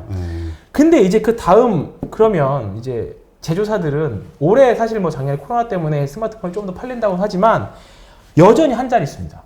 올해 예상이 14억대 정도, 6.6% 성장이에요. 한 자릿수 성장. 그러면 제조사들이 삼성전자, 애플이 뭔가 스마트폰 어차피 이제 경쟁 치열했고 중화권 업체들도 많이 나오고 점점 차별성이 줄어들고 있습니다. 이제 카메라로 승부 보는 것도 줄어들고 그러면 삼성이나 애플은 뭘 하겠습니까? 뭔가 또 다른 새로운 디바이스를 만들어내야 돼요. 그래야 더 많이 팔리고 하겠죠. 그래서 나온 게 이제 VR, AR, 메타버스. 메타버스. 메타버스의 확장을 가진 XR 기기입니다. XR 기기. XR. XR 기기. XR 기기가 이제 혼합 현실인데 VR이 가상 현실이고 AR이 증강 현실. 이걸 합친 게 XR. 전에 그 구글에서도 그 구글 맞습니다. 글라스인가 네. 뭐 있었잖아요. 맞습니다. 오큘러스 뭐 네. 이런 것도 나왔었고. 네, 맞습니다. 예. 그래서 그런 것들이 사실 처음에 엄청 무겁기도 무겁고 가격대도 있고 그랬는데 메타버스가 등장하면서 가속화되기 시작했죠. 뭐 그동안 사실 뭐 메타버스라는 개념은 사실 옛날 가상현실에 대한 개념이 옛날부터 있었잖아요. 그치, AR, VR은 뭐 요거는 있었죠. 있어왔죠. 뭐 우리가 사실 뭐 놀이공원 가서도 있었고 게임방 가서도 충분히 즐길 수 있었던 건데 단지 좀 조잡했지. 조잡했죠. 조잡했죠. 근데 이제 최근에 기술력 엄청 많이 올라오고 최근에 뭐 SM 좋아하시는 분들은 최근에 그 어디죠? 그 그룹 중에 좀 오래된 그룹인데 최시연 있는 그룹이 어디죠? 최시연? 갑자기 SM에 생각이 안 나네. 갑자기 생각이 안 나는데 네. 뭐 하여튼 있다 쳐. 네, 팬미팅을 했는데 거기서 최시연이 엄청 거대한 형상으로 나와가지고 막 이렇게 막 거인처럼 나왔던 게 있어요. 그게 이제 자이언트 스텝에서 만든 오늘 상장되어 있던 자이언트 스텝에서 만든 그 가상현실 기술이거든요. 아, 그래요? 네, 맞습니다. 그것도 있고 흔히 우리가 이제 지금 요즘 10대, 20대가 열광한 제페토. 제페토도 알체라에서 만든 거고 거기 대주주가 스노우. 스노우는 네이버. 이게 되고 아까 말씀드렸던 자이언트 스텝도 네이버가 2대 주주가 됩니다.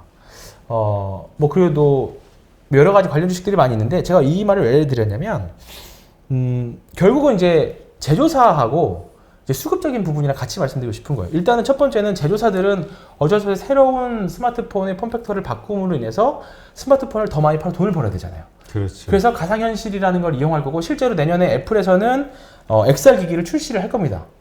이렇게 되면 그 안에 들어가고 있는 부품이라던가 카메라라던가 분명히 수혜를 받겠죠. 관련 컨텐츠들도 마찬가지고.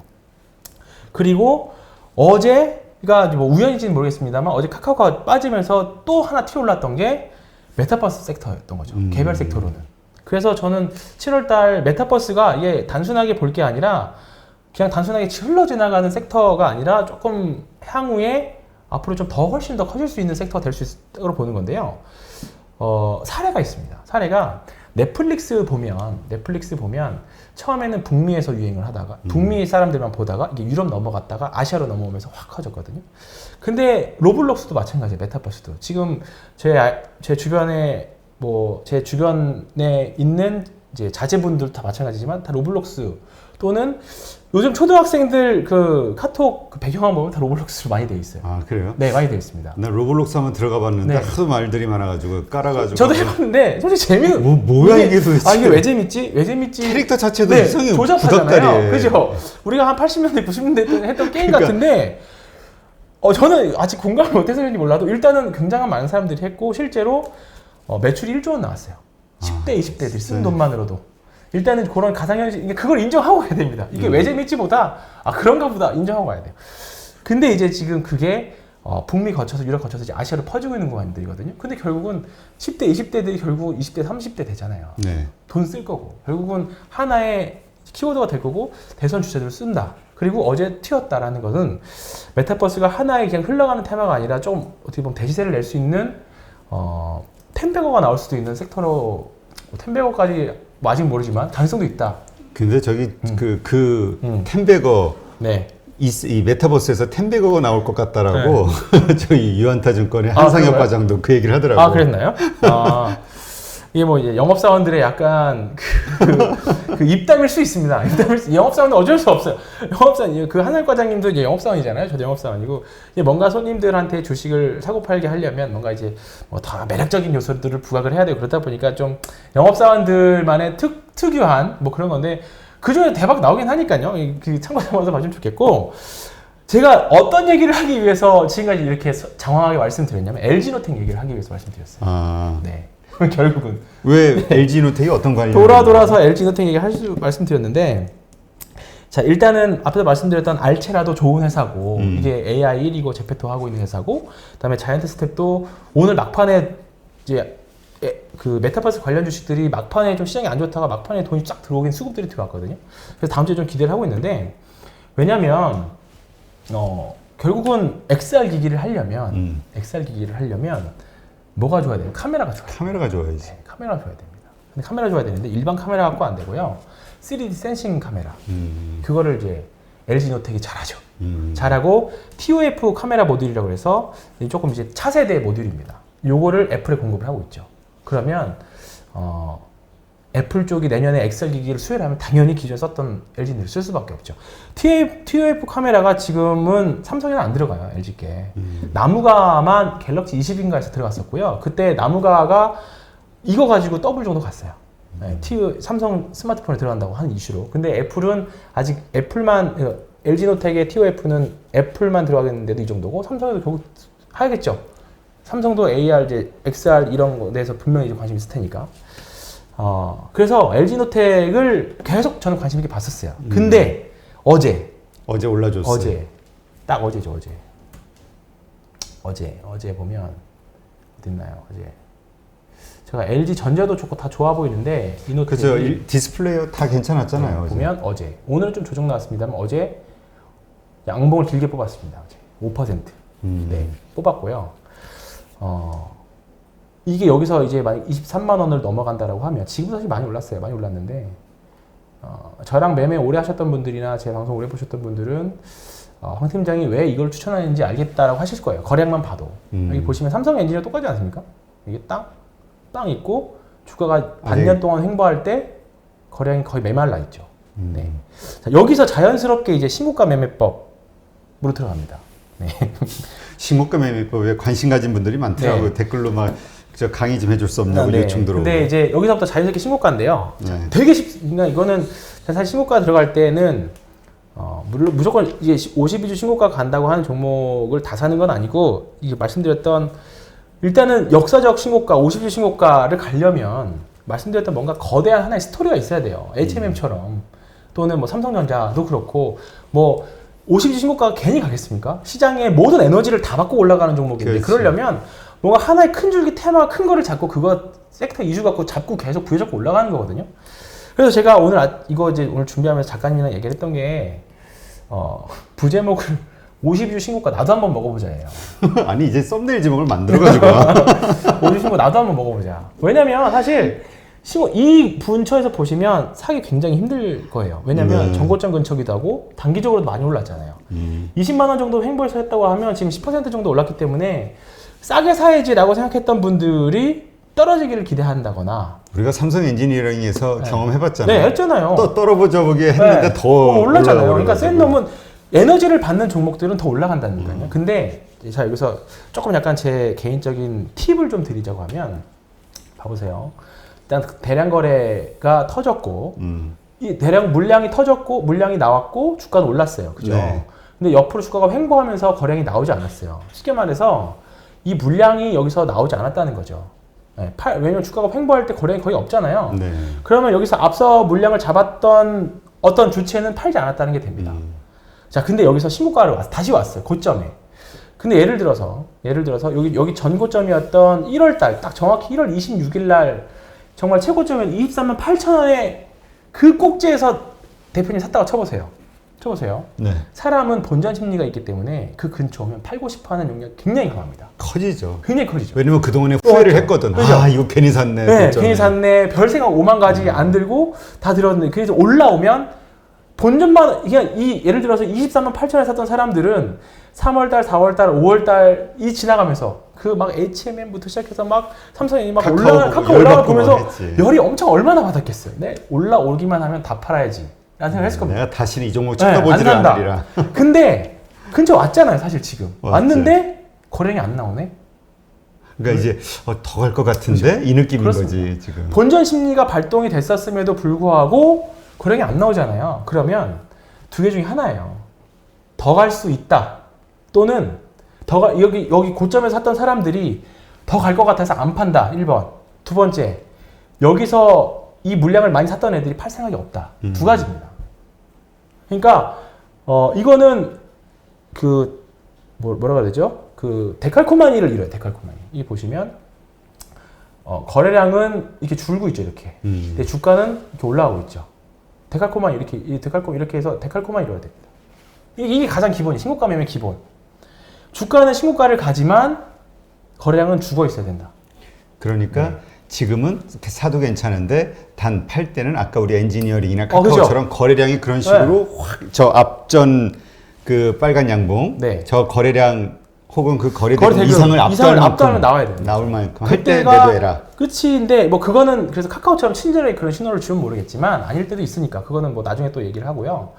어쨌든 지금 구간에서는 굉장히 좋다. 사례를 들어드릴게요 제가. 좀 약간 개별주일 수도 있긴 한데 지금 제가 1년 넘게 투자해오고 있는 게 있습니다. RS 오토메이션. 좀 창피한데 자 보시면 이게 오늘 신고가 갔거든요. 네, 신고 갔습니다. 네, 신고 갔죠. 여기를 신고가로 봤을 때 근데 주가는 빠지지만 네, 주가는 횡보했죠. 횡보. 네. 했다가 올라왔죠. 근데 거래량은 여기서부터 확실히 줄어있죠. 어제 오늘 좀 뚫어가지고 거래량이 좀 나기 시작한 거죠. 여기 구간에서는 거의 없다고 봐도 돼요. 거의 없는 거예요. 이게 대표적인 케이스고요. 오늘 많이 올랐던 하이비전. 오늘 좀 기분 좋았습니다. 하이비전. 이게 대표적이죠. 대표적. 하이비전도 마찬가지입니다. 하이비전도 이 거래량 여기 뚫을 때 이게 오늘 뚫으면서 나온 거예요. 뚫으면서. 그 근처에선 여기서도 거의 뭐 이것도 뭐 가져다 붙이겠다고 말씀하실 수 있는데 이것도 제 생각으로는 계속 여기는 거래량이 죽여 있었어요. 그런데 올라가면서 거래가 팍팍 터트리기 시작하더라고요. 이게 있었고 이게 좀 더 더 정확한 명확한 사례겠네요. 이거 RS 오토메이션. 이게 이 주가는 이제 정고점을 넘어가는데 거래량은 계속 죽여. 이게 더 매집 패턴 더 좋았던 패턴입니다. 이게 아니면 역으로 아예 앞에 거래량을 잡아먹는 게 나와야 돼요. 그래서 지난번 대표님 그랬죠. 이게 뭐라고 부르냐면 손바뀜. KGTS에서 있었어요. 좀 더 오래전에 가면 KGTS가 여기입니다. 여기 보시면 여기 거래량이 있었고 주가는 어느 정도 올라왔죠. 네. 거래량도 여기 대비 안 했기 때문에 일단은 좋은 구간이라고 봤어요. 보다가 이게 나왔죠. 네, 이건 손바뀜입니다. 이제부터는 내가 간다. 거래량이 네. 나왔는데 양봉 거래량으로 나왔다. 이제부터는 내가 핸들링한다. 약간 그런 느낌인 거죠. 그리고 나서 어떻게 됐냐면 이제 다들 아시겠지만 이렇게 됐죠. 네, 새롭게 들어가신 분들은 여기서부터 또 보셔도 됩니다. 여기서부터. 그러니까 마지막 거래량을 가지고 네. 자꾸 점검하면 되겠네요. 그리고 여기도 보시면 여기서 분명히 이렇게만 보면 팔 수 있어요. 여기서 보면 그죠? 네. 이거 작은 종목이니까 가능하긴 한데 사실 바닥에서 이거는 2배도 안 났기 때문에 대지세라고 보기는 힘들어요. 그러니까 저 대량 거래 기준은 대지세예요. 이거 아직 근데 요거는 6,000원에서 9,000원 올라간 한 50% 올라간 대지세는 아니잖아요. 그렇죠. 예. 근데 여기서부터 이제 조금 끝난 거 아니야라고 할 수 있는데 일단은 팔고 나서 거래량 계속 줄어드는 상태였고 여기서 이게 나왔죠. 앞에 걸 더 잡아먹으면서 뛰어버리는 이게 진짜 손바뀜. 근데 지금 이제 예시로 들어준 이 주식들은 종목들은 좀 소형주잖아요. 소형주죠, 네. 네. 그러니까 아까 말한 LG 이노텍 같이 대형주들도 이게 먹히느냐? 가능하다고 봐요. 같아요. 네, 충분히 가능합니다. 예. 트레이딩은 일맥상통하다고 봐요. 이게 왜냐면 기술적 분석에서 이건 이래서 이렇고 저건 저래서 저렇습니다를 적용하면 안 되고 어차피 기술적 분석이라는 것 자체가 그 주식 시장의 비효율적인 거를 이용해서 주식 비효율적인 것을 이용해가지고 이제 앞으로 과거의 패턴들을 이용해가지고 적용하는 거기 때문에 이 패턴 과거에는 이랬는데 이번엔 다르지 않을까라고 적용하면 안 됩니다. 네. 그렇군요. 네. 자, 이렇게 해서 지금 일단 그 메타버스가 앞으로 좀 괜찮아 보인다, 유망해 보인다, 주도주로 떠오를 것 같기도 하다라는 측면에서 네. LG 이노텍은 왜 관심 가져야 되는가? 근데 LG 노텍이 뭐 그거 말고도요. 올해 1조 봅니다. 1조 영업이익. 지금 시가총액 5조 3천이잖아요.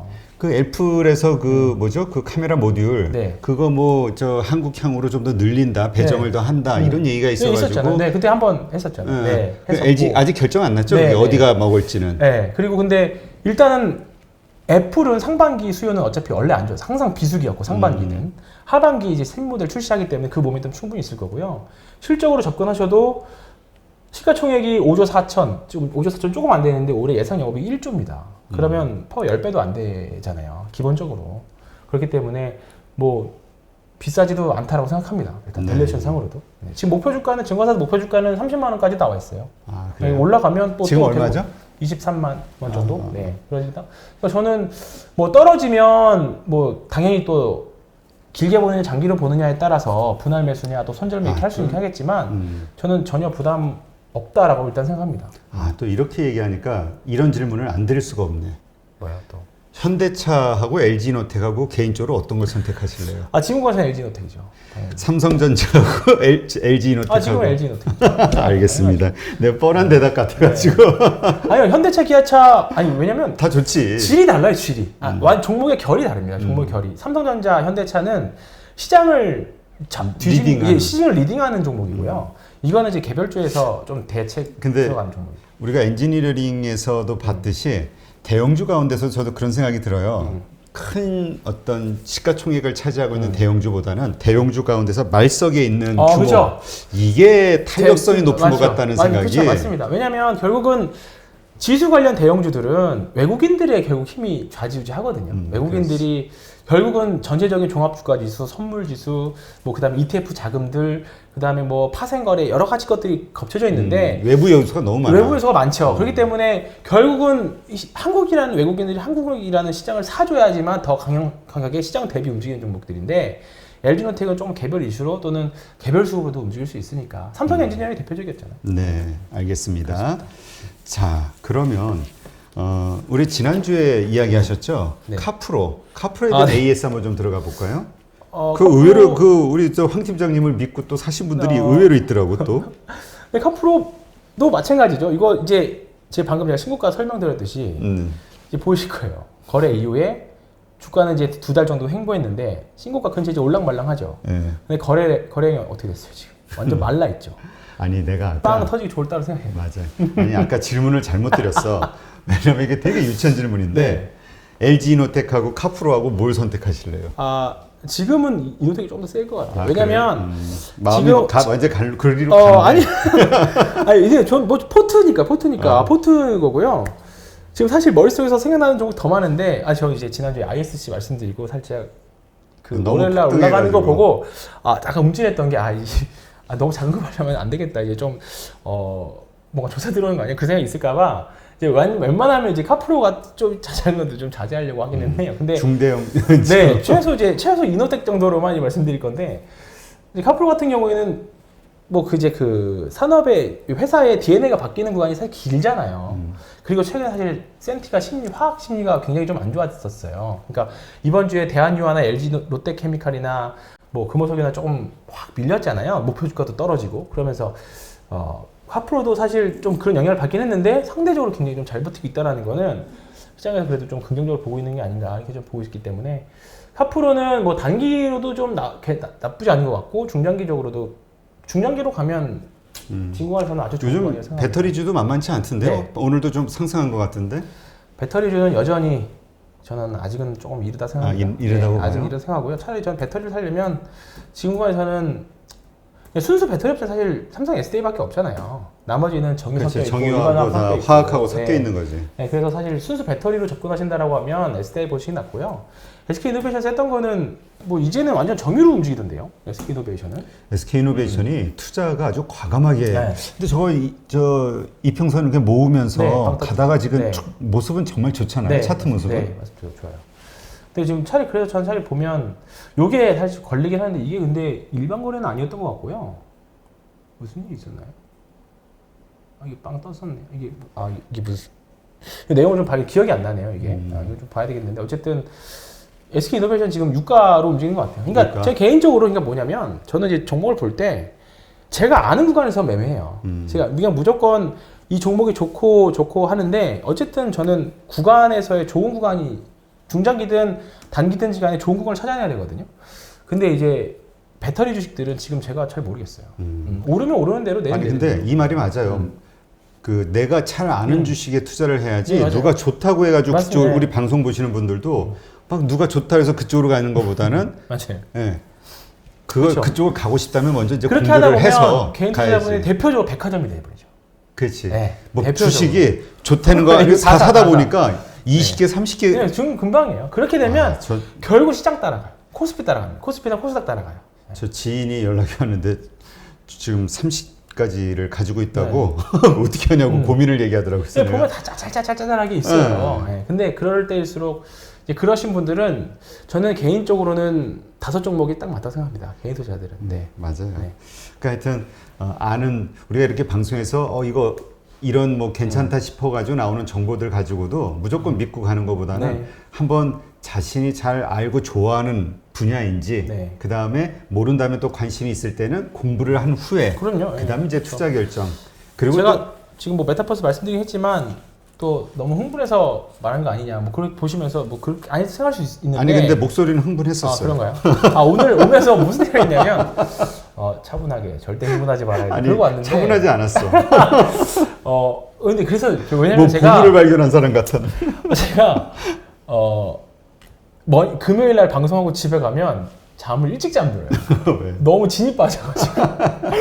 진짜 오늘은 가면 차분하게 말해야지 항상 하고 가는데 오늘도 좀 약간 오버페이스 한 것 같기는 한데 뭐 잘 이제 한 영업사원이 주식에 미쳐있는 영업사원이다 그냥 받아주셨으면 감사하겠습니다. 네. 자 그러면 우리 요 이슈도 한번 좀 네. 볼까요? 지금 우리 카카오가 이제까지 올랐던 네. 게 이제 자회사 이슈잖아요, 상장. 네. 지금 뭐 관련된 회사들 네. 차바이오텍이니 하이비전 시스템 이거는 뭐예요? 제가 왜 웃냐면 이제 시간이 어느 정도 돼가지고 그만 다음 주 전망하고 그만두자고 말씀하실 줄 알았는데 아니, 뒤에 없죠. 뒤에 출연자분 없죠. 없어요. 없다 보니까 또 질문을 하시네.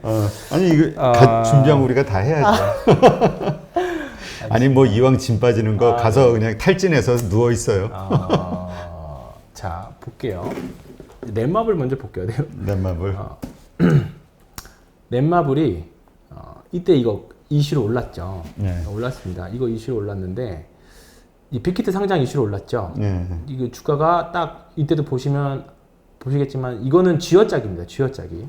양봉이긴 한데. 네, 양봉이긴 하지만 그러니까 카카오가 어제 1000만 주가 양봉이든 음봉이든지 간에 이런 모양이 나올 수도 있었다고 봐요.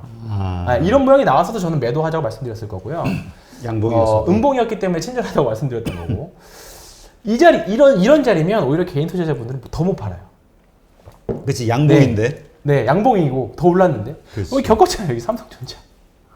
삼성전자 이때 겪었잖아. 이때. 그렇지. 양봉에서 급등했을 때 겪었잖아요. 근데 넷마 보시면 넷마블이 넷마블 요때였고요. 자, 요때였고 빅히트 지금 하이브 2020년 9월 초입니다. 보세요. 그리고 2020년 언제였냐면 10월 15일 중순이었죠. 2020년 10월 15일 자, 보름 전이잖아요. 딱 한 달 반 전. 2020년 10월 15일 어땠나 보실래요? 이날 상장날 오늘 상장 당일 오히려 더 급락 나왔어요. 그죠? 오히려 상장 당일날 급락 나왔습니다. 그러네. 네.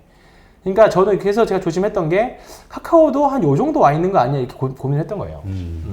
왜냐하면 카카오뱅크가 8월 달 정도 상장하면 6월 말 7월 초에는 뭔가 이제 거의 다 왔다. 근데 지금 차바이오텍도 마찬가지예요. 이거 뭐 줄기세포 이슈도 붙어 있고. 이것도 급등 최근에 많이 했네요. 이 거래대금도 터졌어요. 조심해야 되는 구간입니다. 근데 아직 차바이오텍 자회사 중에 차백신 연구소가 이제 8월 달에 상장 준비를 하고 있는데 카카오는 그 상장 심사 청구를 통과를 했어요. 이제 상장하겠다는 걸 통과했고 차백신 연구소는 아직 그게 안 나왔어요. 카카오가 가속이 붙었던 게 그 통과하고 나서부터 며칠 더 가속 붙어서 한 거거든요. 근데 차바이오텍도 사실 조금 조심해야 되는 구간이기는 한데 2만 원 이하에서 샀던 분들이 저는 있기 때문에 이 분들은 뭐 지금 여기서 좀 더 빠져들어서 전혀 부담 없기 때문에 일단 좀 더 버티자고 한 거예요. 지금 구간부터는 정말 위험합니다. 이건 추천주 절대 아닙니다. 근데 이제 보유자분들 영역이기 때문에 말씀드린 거고요. 근데 이제 그거에서 본 거고요. 그러면 지금 보유하신 분들, 뭐 신규 네. 매수 구간은 네. 아니니까 네. 보유하신 분들이 어떻게 현명하게 져서 나올 수 있는 거예요? 어떻게 해요? 일단은 그 상장 심사 청구가 나오면 발표가 나면 가격이 오르겠죠. 가격도 오를 수도 있는데 오히려 그걸 빌밀 빠질 수도 있어요. 저는 그래서 일단은 그게 나오면 한 비중 조금 줄이려고 합니다. 어떻게 될지 모르니까 분할 매도 할 생각 지금부터는 이제 분할 매도 구간. 그렇지. 왜냐면 모르니까. 그 모르니까. 앞에 어떻게 될지 모르니까. 그리고 하이비전이 근데 네. 분할 매도하면은 100이라고 했을 때 몇 %씩 나눠서 매도해요? 전 일단 반은 팝니다. 일단 반. 일단 반은 팔고 나머지를 반을 또 반씩 팔지 아니면 나머지 또 한 번에 팔지 분위기를 할지. 봐서? 네, 일단은 반을 팝니다. 왜냐면 반을 팔면 마음이 편해져요. 이성적으로 볼 수 있어요. 왜냐면 반을 팔고 올라가면 반이나 남았네가 되고요. 반 팔고 떨어지면 반이나 팔았네가 됩니다. 그렇게 해서 심리적으로 제가 이성적으로 볼 수 있어서 그렇게 반을 팔고요. 네. 지금 하이비전 시스템도 자회사 퓨런티어가 상장하고 있어요. 사실 이게 여러 가지 이슈가 많이 엮은 종목인데 오늘 올랐던 것도 그 메타버스랑 좀 관련이 있어요. 이것도 카메라 모델이기 때문에. 아. 예, 그래서 하는데 사실 자회사 상장 이슈가 아직 붙어 있지도 않아요. 그래서 저는 조금 이건 정말 이거 제가 장기 투자하고 있는 종목인데 아직은 저는 추가 상승을 좀 보고 있다고 생각합니다. 근데 제가 나중에 이제 조금 더 뭐 다음 주나 다다음 주에는 오늘 이제 신고가 매매를 알려드렸으니까 눌림목 매매를 말씀드릴 건데 여기에는 굉장한 눌림목 매매 정석이 들어있어요. 하이비전에. 하이비전에 한번 잘 살펴보시고 왜 제가 눌림목 매매를 했는지 뭐 차트 조금 보신 분들은 벌써 아실 거예요. 아실 건데 조금 디테일하게 좀 말씀드릴 거예요. 근데 일단은 하이비전은 뭐 자회사 상장 이슈가 있는데 일단은 여러 가지 있는데 이 자회사 상장 이슈가 사실 이렇게 좀 본주에 영향을 미치는 거는 사실 얼마 안 됐어요. 예, 한 작년 재작년부터 정도 이제 슬슬 했던 것 같은데 앞으로 대어들 많이 상장 남아 있거든요. 카카오도 마찬가지고. 그렇죠. 그다음에 하반기 토스 뱅크도 마찬가지고. 토스도 그리고 쭉 이제 좀 상장 일정 쭉쭉쭉 보면 뭐 여러 가지들 많이 기다리고 있는데 이런 이슈들은 미리 공부하셔서 선점해가지고 지분을 얼마 갖고 있고 시가총액 대비 지분을 얼마인데 평가받고 있다 이런 것들 보시면 좋은데 모르겠다 싶으면 벤처 투자 업체들 좀 사보세요. 또 갑자기 또 급발진으로 장투사가 지분을 보유하고 있으니까 거기다 투자하자. 그렇습니다. 이거 하면 너무 길어지니까 투비 컨티뉴로 좀 남겨놓을게요. 예? 투비 컨티뉴. 아니 아직 10분 정도 더 해야 돼 지금 시간상. 진짜. 시간상 10분이 필요한데. 그럼 저 다음에 나서 할 게 없는데. 아니 또 지나면은 이 주식시장은 살아있는 생물 같아서 아이템이 또 나올 거예요. 아니 근데 네. 지금 창투사를 얘기하셨으니까 네. 근데 과거에도 이랬단 말이에요. 네. 우리 근데 안 올랐죠. 네, 근데 아니 창투사 자체가 되게 부실해. 네. 그래가지고 네. 잠깐 올랐다가도 또 떨어지면 또 이게 그죠? 무시하게 네. 어마무시하게 네. 떨어지더라고요. 그리고 창투사가 가지고 있는 오명이 뭐냐면 창투사가 급등하면 시장의 한 텀이 끝난다. 끝물이 많아요. 끝물이다. 우선주랑 창투사가 오르면 끝물이다라는 말이 있었는데 우리가 옛날 2013년도에 창투사들 바이오주 맨날 사기만 치는 회사 막 했다가 이제 그 한미약품의 이제 기술 수출을 신호탄으로 해가지고 그다음부터는 제약바이오 인정받기 시작했던 것처럼 최근에 창투사들도 조금 인정받는 것 같아요. 이제 실제로 대박을 냈던 케이스들도 많이 있고 지금 보고 있는 미래셋 최근에 보면 갑자기 최근에 이제 올해 상반기에는 상반기라면 1분기에는 가상화폐 관련 지분 있는 회사들이 창투사들이 그랬죠. 좀 화끈하게 좀 보여줬었죠. 근데 요 미래셋 벤처 투자 같은 경우에는 지금 시가총액이 3,700억인데 여기 좀 사업 파이프라인을 보면 제가 자료 준비는 못했어요. 갑자기 나온 거라. 근데 여기 사업 파이프라인들을 보면 굉장히 좋은 회사들이 많이 있습니다. 실제로 돈도 많이 벌고 있고요. 보시면 운용사에서도 지분을 꽤 많이 이 창을 좀 이쪽으로 옮겨보죠. 이거요? 차트? 아니 그거 지금 지분 보유한 거. 보시면 화면이 가려져서 아래. 네네네. 이 보시면 운용사에서도 이렇게 좀 많이들 가지고 있고 많이들 가지고 있고요. 보시면 지금 갑자기 생각한 이거는 내용은 별 의미 없고요. 이거 아예 쓰시네. 어쩐지 다른 걸. 이거 미래셋 벤처 투자. 여기 보면 운용사에서도 조금 미래셋이 물론 많이 가지고 있고 벤처캐피탈입니다. 그래서 이 안에 들어있는 회사 중에 피노바이오라고 하는 이종항체 회사도 좀 있고요. 뭐 여러 가지 지금 실제로 상장을 준비하고 있는 회사들이 좀 있어요. 기사를 찾아볼까요? 지금 갑자기 생각이 안 나는데. 아이고야.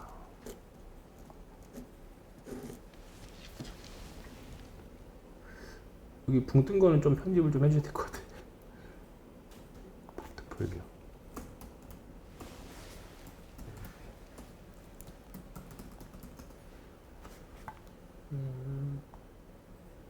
근데 참 뭐라 그럴까 신규 스타트업 좋은 기술 스타트업들에 저렇게 투자해서 성장시켜 주는 건 참 좋은 것 그렇죠. 같아요. 그럼요. 여기 보시면 포트폴리오인데요. 보면 네오이뮤텍 지금 상장돼 있죠. 네. 네오이뮤텍도 있고요. 그 다음에 요 루닛이라고 뭐 잘 모르실 겁니다. 저도 잘은 모르고 루닛 있고, 그 다음에 여기 보시면 리디북스 이거 있고, 피노바이오 이야기가 리디북스는 아는 거고. 네. 마켓컬리도 있네. 네, 컬리도 있고. 무신사도 있고. 네, 무신사도 있고. 네, 맞습니다. 유명한 것도 있죠. 오늘의 집도 있고. 저 우리가 알만한 기업들도 네. 좀 많이 갖고 있으니까 자주 쓰는 얘네는 어플. 네, 맞습니다. 그래서 보시면 여기 제목이 포트폴리오 맛집이라는 평가를 받는다 있는 것처럼 창투사가 여기저기 투자했던 것들이 이제 슬슬 리턴이 오고 있는 거죠. 상장하게 되면 그 평가 받는 거고. 그래서 나는 이거 잘 모르겠다 하면 그냥 지금 요즘은 벤처사들, 벤처 캐피탈사들도 한번 투자에 고려해 보시는 것도 괜찮을 것 같아요. 거기 투자되어 있는 것들이 한두 개가 대박이 나면 그렇죠. 나머지 다 안 되더라도 다 그 회수할 수 있기 때문에 저 창투사 이야기는 다음에 할 때 한 번 더 좀 더 깊게 좀 일단 더 창투사는 하나가 이렇게 대박, 예를 들어서 뭐 마켓컬리다, 뭐 이렇게 뜬다, 뭐 이런 식이 되면은 나머지 것에 대한 또 기대감도 같이 그렇죠. 떠서 네, 그거 분명히 있죠. 분명히 근데 그 있죠. 가운데서 대부분은 다 네. 어려울 건데 네, 어려울 확률적으로 건데. 네. 그래도 자꾸 이제 그런 기대감이 생기는 거죠. 여기서 가지고 있는 부분들이 조금 굉장히 좀 긍정적으로 본다 이겁니다. 그래서 네. 자회사 상장 이슈는 또 이제 뭔가 이슈 있을 때마다 자회사 이제 뭐 상장 IPO에 대한 것들은 사실 뭐 계속 주기적으로 있을 거기 때문에 요거 상장하게 되면 이거 관련주가 뭐다라는 것들은 뭐 계속적으로 말씀드리도록 하겠습니다. 네. 다음에 그 토스 관련주도 한번 좀 알려주세요. 토스가 이제 좀 상장할 시점이 네, 인터넷 치시면 다 나오긴 하는데 알겠습니다. 그 가운데서 다음에. 우리가 탑픽을 찾아야지. 알겠습니다. 뭐, 네, 요새 입이 자꾸 붙었어요. 네, 탑픽. 네, 알겠습니다. 탑픽을 네. 찾아야 돼. 자, 그러면 일단 오늘 이제 또 이번 주 남았어요? 예? 또 남았어요? 이번 네. 주 이제 다 네. 끝났으니까 네. 카카오의 이 이슈로 네. 삼성 엔지니어링과 그동안 아주 화려하게 오르던 주들이 이제 꺾이는 그죠, 모습. 네. 자, 이제 다음 주 우리가 어떤 일들이 벌어질까 전망할 수 한번 전망을 해봐야겠죠. 지금 일단 다음 주 경제 지표 발표 보면요. 뭐 중요도 있는 거 별로 없습니다. 일단 없고요. 일단은 시장 흘러가는 대로 7월 달도 뭐 지수는 오늘 뭐 신고가 가긴 했습니다만 계속 오르락 내리락 할 것 같고 대형주는 여전히 뭔가 이벤트가 나오기 전까지는 조금 재미없는 장, 진짜 재미없는 장. 지금 오히려 뭐 댓글 많이 달아주셨던 것처럼 조금 트레이딩 하시는 게 좀 낫지 않을까 싶기는 해요. 네, 그래서 무조건 지금 사실 주식 감정으로 하는 거 아니잖아요. 삼성전자 좋은 거 다 알고 현대차 좋은 거 다 알고 오늘 또 셀트리온이 막판에 좀 시장 분위기를 좀 망쳐가지고 좀 그렇긴 하지만 좋은 주식은 다 알잖아요. 근데 지금 그 좋은 주식과 주가랑은 분명히 이꼴되는 건 아니거든요. 그렇기 때문에 지금 구간에서는 조금 뭐 연습 삼아 또는 내 계좌의 수익을 조금 더 증대시키려면 조금 매매는 하셔야 되는 구간이다. 비추세 구간이기 때문에 오히려 지금 변동성을 이용해서 단기 매매 하시는 분들은 제 주변에만 해도 아주 신나서 매매하고 계십니다. 그렇기 때문에 이거를 뭐 단기 투자자들이 뭐 시장에 물량을 나오게 하는 뭐 되게 악질 세력이다. 뭐 그렇게 할 수 있지만 다 각자 처한 사정이 있습니다. 다 포지션들마다.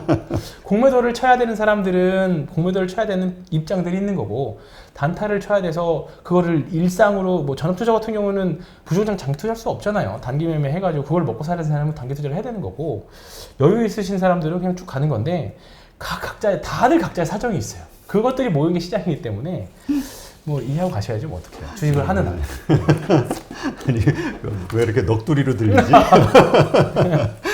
자, 그러면 대응 전략 다음 네. 주 어떻게 하는 게 좋을까요? 일단 계속 지켜보는 게 네, 단타. 저는 네 그렇습니다. 일단은 뭐 조금 뭐 대형주 중에 뭐 빠지면 조심해서 하는데 뭐 그렇다고 뭐 이렇게 비중 확 늘려야 되는 시기도 아닌 것 같고, 네 그냥 시장 흘러가는 대로 지금 봐야 됩니다. 이게 지금 저도 뭔가 되게 멋있는 말, 막 거대한 멋진 얘기 하고 싶은데 없어요.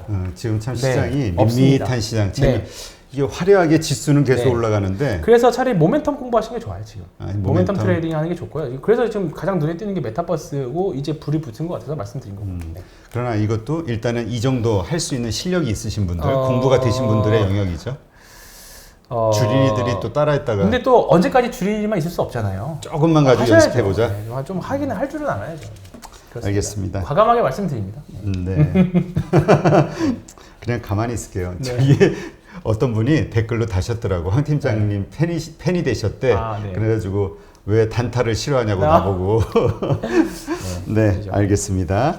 오늘도 이렇게 재밌게 또 좋은 인사이트 풀어주신 신한금융투자의 황유현 팀장님께 감사드립니다. 네. 한 주 수고 많았습니다. 네, 고맙습니다. 네. 네. 지금 카카오와 관련해서 아마 정말 많은 분들 오늘 거래대금이 뭐 5조였다고 하니까 어제 네. 오늘까지 3조. 3조. 네. 오늘까지 하면 뭐 아마 뭐 더 많이 육박하겠죠. 났죠. 네. 네. 하여튼 많은 분들이 엮이셨을 거라고 생각이 되는데 하여튼 차분하고 냉정하게 예, 상황을 정확히 좀 지켜보시면서 현명한 결정 하시기를 부탁드립니다. 오늘이 아니죠. 이번 한 주간도 정말 수고 많으셨습니다.